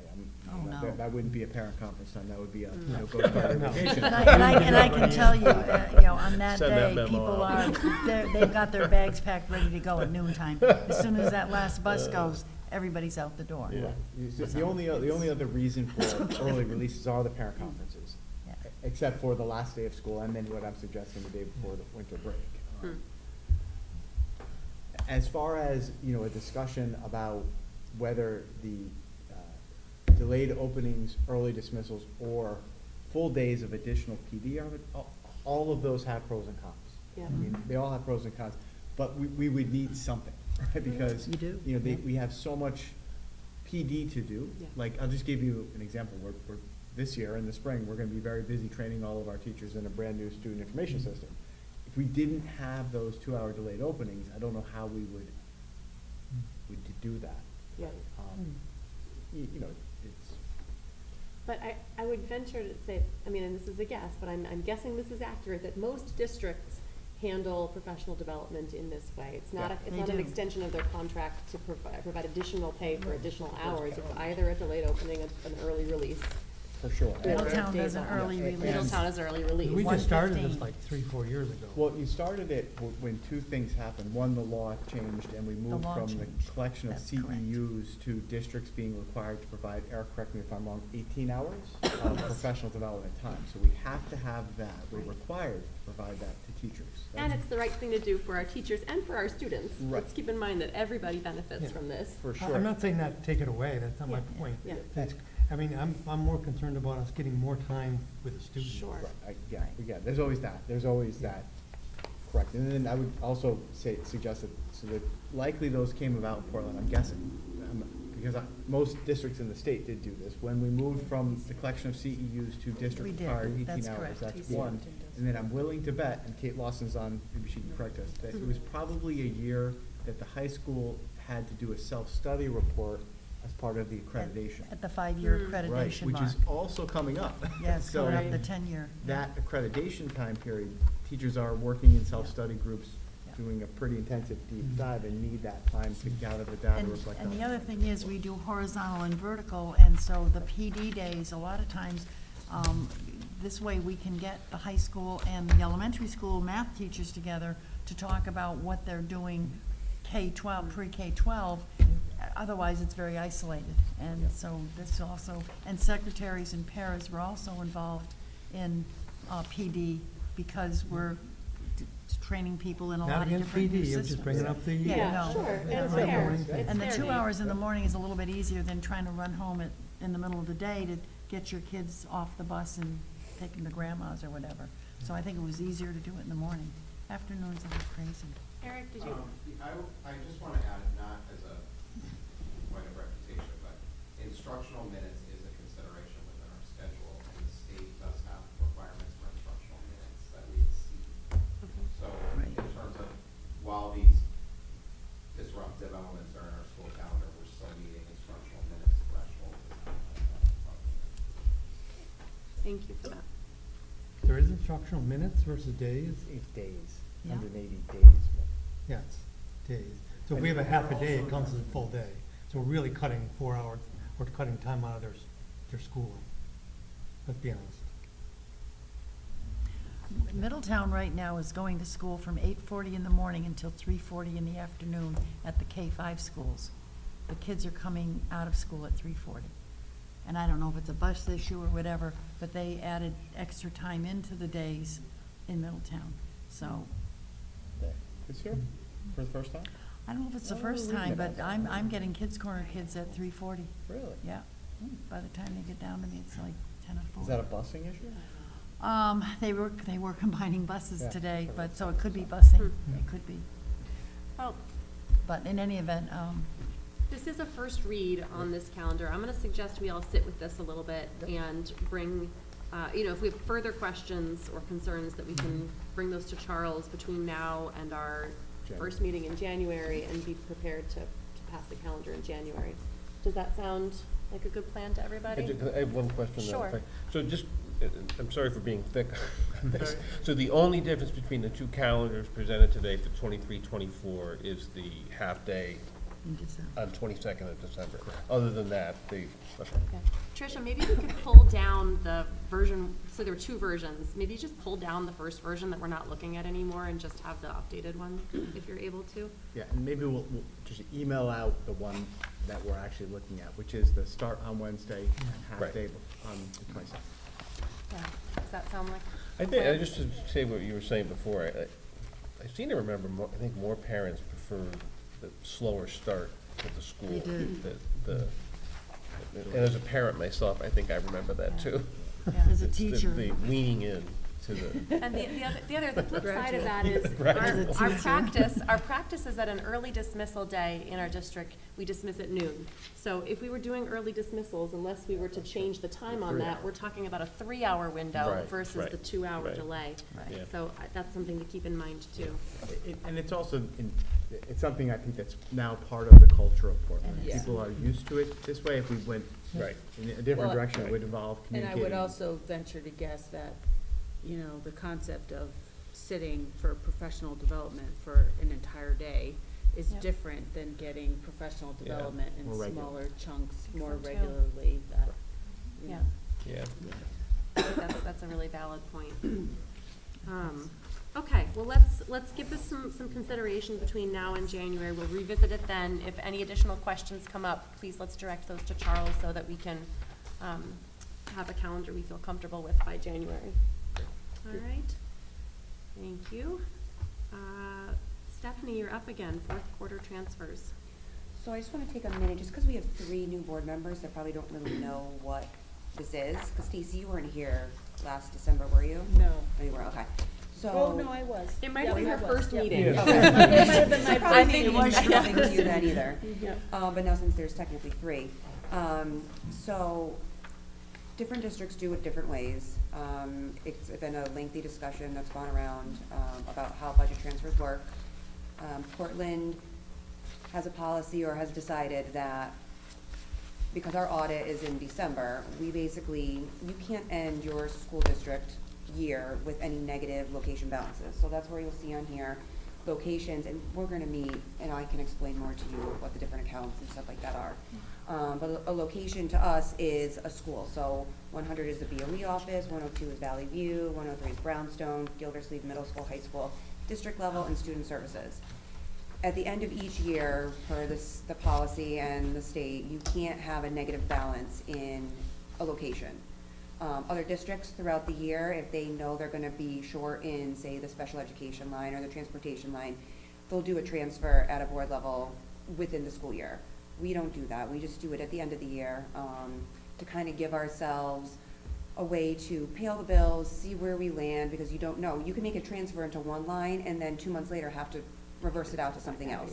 So we kind of leave it to the end of the year, see where we're at, and then kind of go from there. So that kind of explains what the locations are. And then the second page breaks down into more accounts that I hit, but the top page is the higher level. Because we're just gonna hit either the salary section, which are the 11011s through the 13002s. Purchase services are the 3 accounts. Benefits are the 2,000 accounts, you know, and so on. So we roll it into the higher level object, which is what you'll see on the first section of the transfer note. And then the second page are the actual accounts that I hit. So you'll see that we ended this year, our negative accounts, and you can tell by when you look at the budget line, our negative accounts were basically 106 at the high school level, special ed, and at the central office level. It was about $8,000 at the central office level and about $200,000 in the high school special ed line.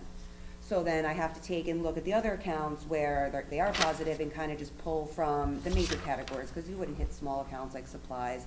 You try to hit the bigger lines. And so that's what I try to do. And most of them were salary adjustments, just due to staffing changes. There was a lot of FMLA. So where there was extra funds, I pulled from there to make those accounts whole. And that's where you'll see where it says increase in account, that means those were the negatives and I had to increase their lines to make them positive. And then the ones below are the ones that I reduced to give to the other accounts, if that makes sense. Yeah. So, Are there any questions for Stephanie about how that all works? I just to clarify what these have already happened, right? No, the you accounting's guys been have to approve done. them first, and then Oh, so they haven't, the and then I books do don't the entry. The reflect. auditors are waiting patiently. That's why we have to do them in the December meeting. And when I was sick, dying, I said, oh my God, we have to do it. If not, we're gonna have to do another meeting, because they do have to close the books out. And I have to finish my Okay. upload to my state report to what the actual lines end up being. Right, okay. So that's why we do it in December. But I think what you're asking is the transfers here reflect actual expenses. Is that what you're kind of No, getting? I was Or just you're asking like about the actual literally, physical it's transfer? already been done. No, We're no, I just wait till you signing get off on it. recommendation. So the books are still open. Correct. And they're waiting Okay. for us to put our John or Jane Hancocks on this. Correct. Gotcha. Okay. There's been a lot of sickness going around. I even have Tom look at it too, and he's been out sick, so I'm kind of in blind with this. So I would make a motion to the full board that the fiscal year of 2022 fourth quarter budget transfers between the major objects listed below be approved tonight. Salaries are being decreased by $131,103.55 in objects 11,011 and 12,022. Purchase services are being increased by $24,179.06 in objects 310 and 33,030. And other services are increased by $106,924.49 in object 5603. I'll second that. Thank you, Meg. Thank you, Tim. Is there further discussion? Any other questions, comments? I had a quick question. On the back page, it says 208,000 in and out, and on the front page, we're only doing something less than that. On the front page, it nets to zero. So it's showing what I'm increasing, decreasing, and it should net to zero. It should. Okay. I checked it twice. So if you add, I hope I'm right, if you add 106,924 and 24,179, you should get 131,103.35. Yeah, but on the second page, they told 208,000 worth in and outs. Right, because it's the different objects. And that it's just the total of each one, but it won't be the same as that number. Oh. Because the objects are different. Because I would interpret the back page that we're taking 2,000 out of some accounts, and we're adding 200,000 to some other accounts. Right, so, because you'll see the majority of the 106 is in the top part, and so and that's in the tuition to private sources. So all the other ones at the bottom, that's why it looks like there's more down there, those have to add up to that difference. And excuse me. I don't know, it's never the total amount, it always nets to zero. Okay. All right. All in favor? Aye. Aye. I'm abstaining. All right, thank you. Sarah's going to abstain. Excellent, thank you. We've approved the fourth quarter transfers. We're going to move on to appoint trustees of the Gildersleeve Wheeler Educational Fund. And we have two trustees that we need to approve this evening. And if, Andy Bauer and Stephanie Tatro would like to be reappointed as the trustees for the Gildersleeve. This is the first time I realized that the board does this. I haven't done this as your superintendent, which is wonderful. And what a great resource, and they're wonderful people, and appreciate everything they do and all that the Gildersleeve So Trust much, does for us. So much. yeah, so much for our Yeah. district. Well, I think we should take these reappointments one at a time. Would someone like to make the first motion? I'll make a motion to appoint Andy Bauer as a Gildersleeve Wheeler Education Trust Fund Director. I'll second that. Great, from January 1st, 2023 Oh, I'm sorry. through December Yes. 31st, Yes. 2025? Yes. Fabulous. Second that, too. Thank you, Meg. Thank you, Tim. Any further discussion? All in favor? Aye. All right. And is there a motion for the reappointment of Stephanie Tatro? Yeah, I'll recommend reappointment of Stephanie Tatro as Gildersleeve Wheeler Educational Fund trustee from January 1, 2023 through December 31st, 2025. I'll second. Thank you, Kim. Any further discussion? All in favor? Aye. All right.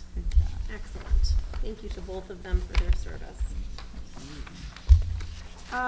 Okay, the next item, Board of Education Subcommittee assignments is on here. We have a new board member. It's also, I think our bylaws ask us to consider our subcommittee assignments in December. I'm going to ask that everybody take a look at this and that we plan to discuss it in January after Sarah has had a chance to have some orientation.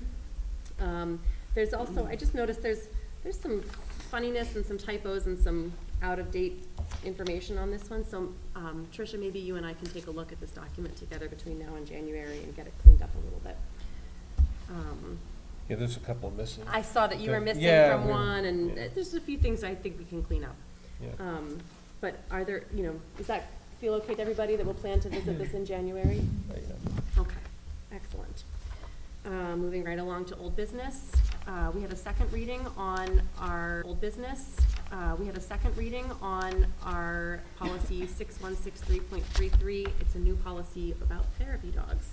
Yeah, now, I'll just fill you in. There was one change, not even change, it was addition. In the old policy, I'm trying to find here, it didn't identify the certifying agency for a therapy dog. It said inter-certifying agency. I saw you cleaned that up. Tricia and I did a little research, and we found out it is the American Kennel Club that will be the agency that we look to for certification of therapy dogs. Great. All right. Okay, so we've had quite a bit of time to consider this policy. Are there any questions, concerns, thoughts on this before I ask for a motion?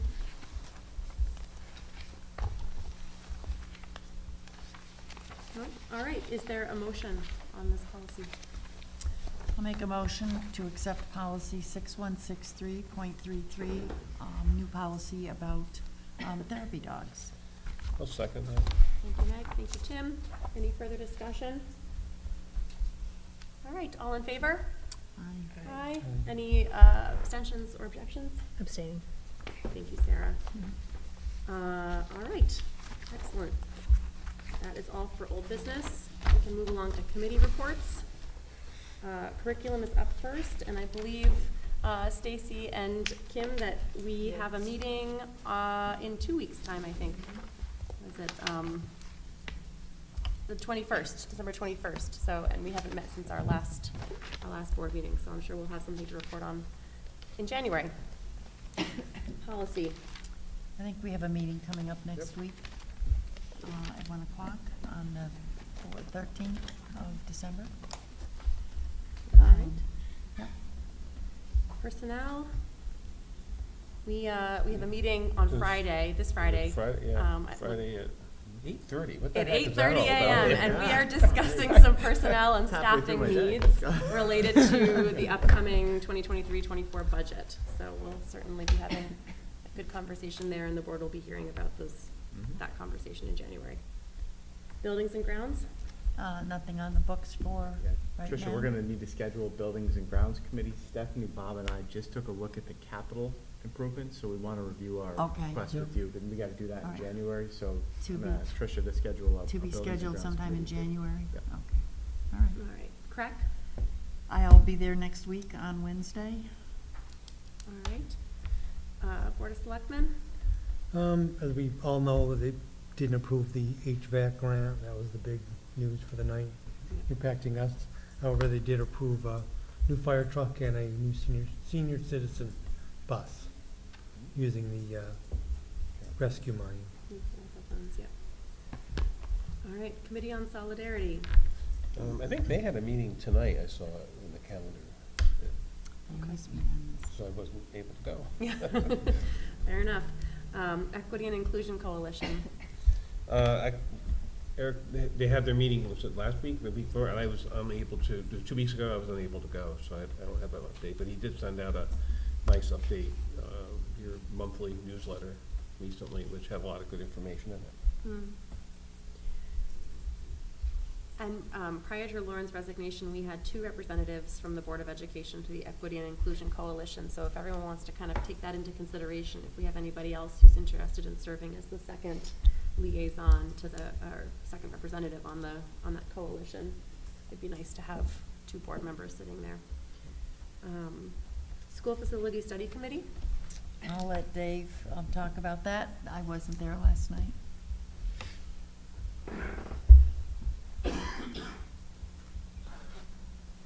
Did you wanna give an update on school? Do you wanna give an update? Yeah, sure.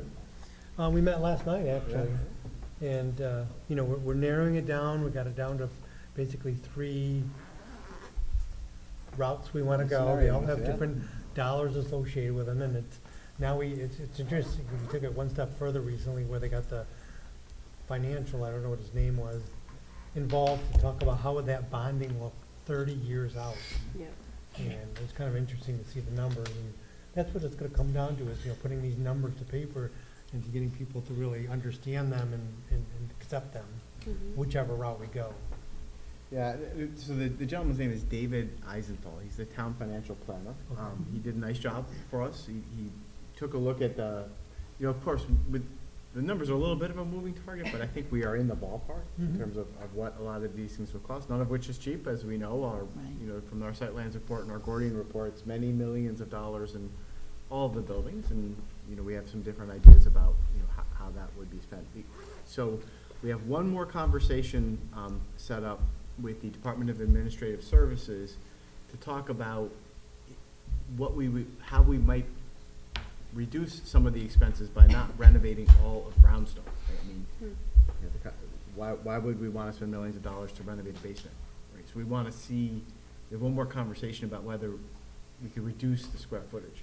Once that's done, I think that's the last piece of the puzzle. The committee is scheduled to meet in February, and at that time, I think it's time to take some positions and. Yeah. So timeline-wise, you're anticipating that by February, there'll be a recommendation to the Board of Ed? Probably at No, the end. No. I would suggest that would be spring, right? So I think by Okay. February, we're gonna be, putting some ideas paper. Right. We still have to write an ed specs report and, Yeah. finish this up. I think, Probably end of March, April. April, yeah. Okay. Yeah.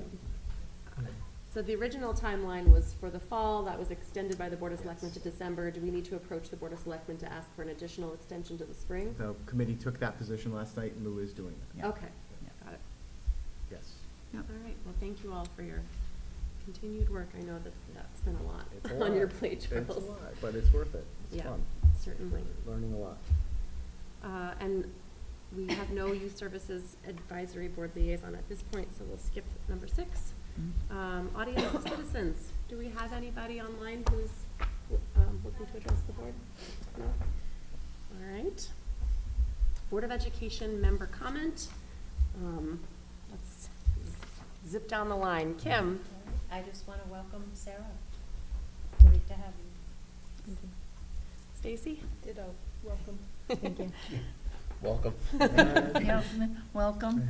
And I just want to say that at the convention that was held at CABE, that CABE held with CAPS, which is the Superintendent's Association, was very successful. 500 people attended.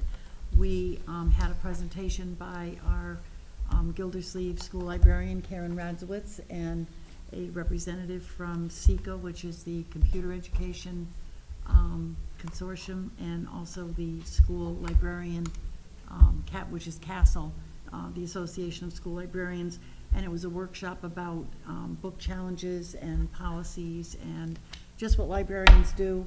The state of New Jersey has now adopted the school librarian standards for library programs, which is kind of exciting.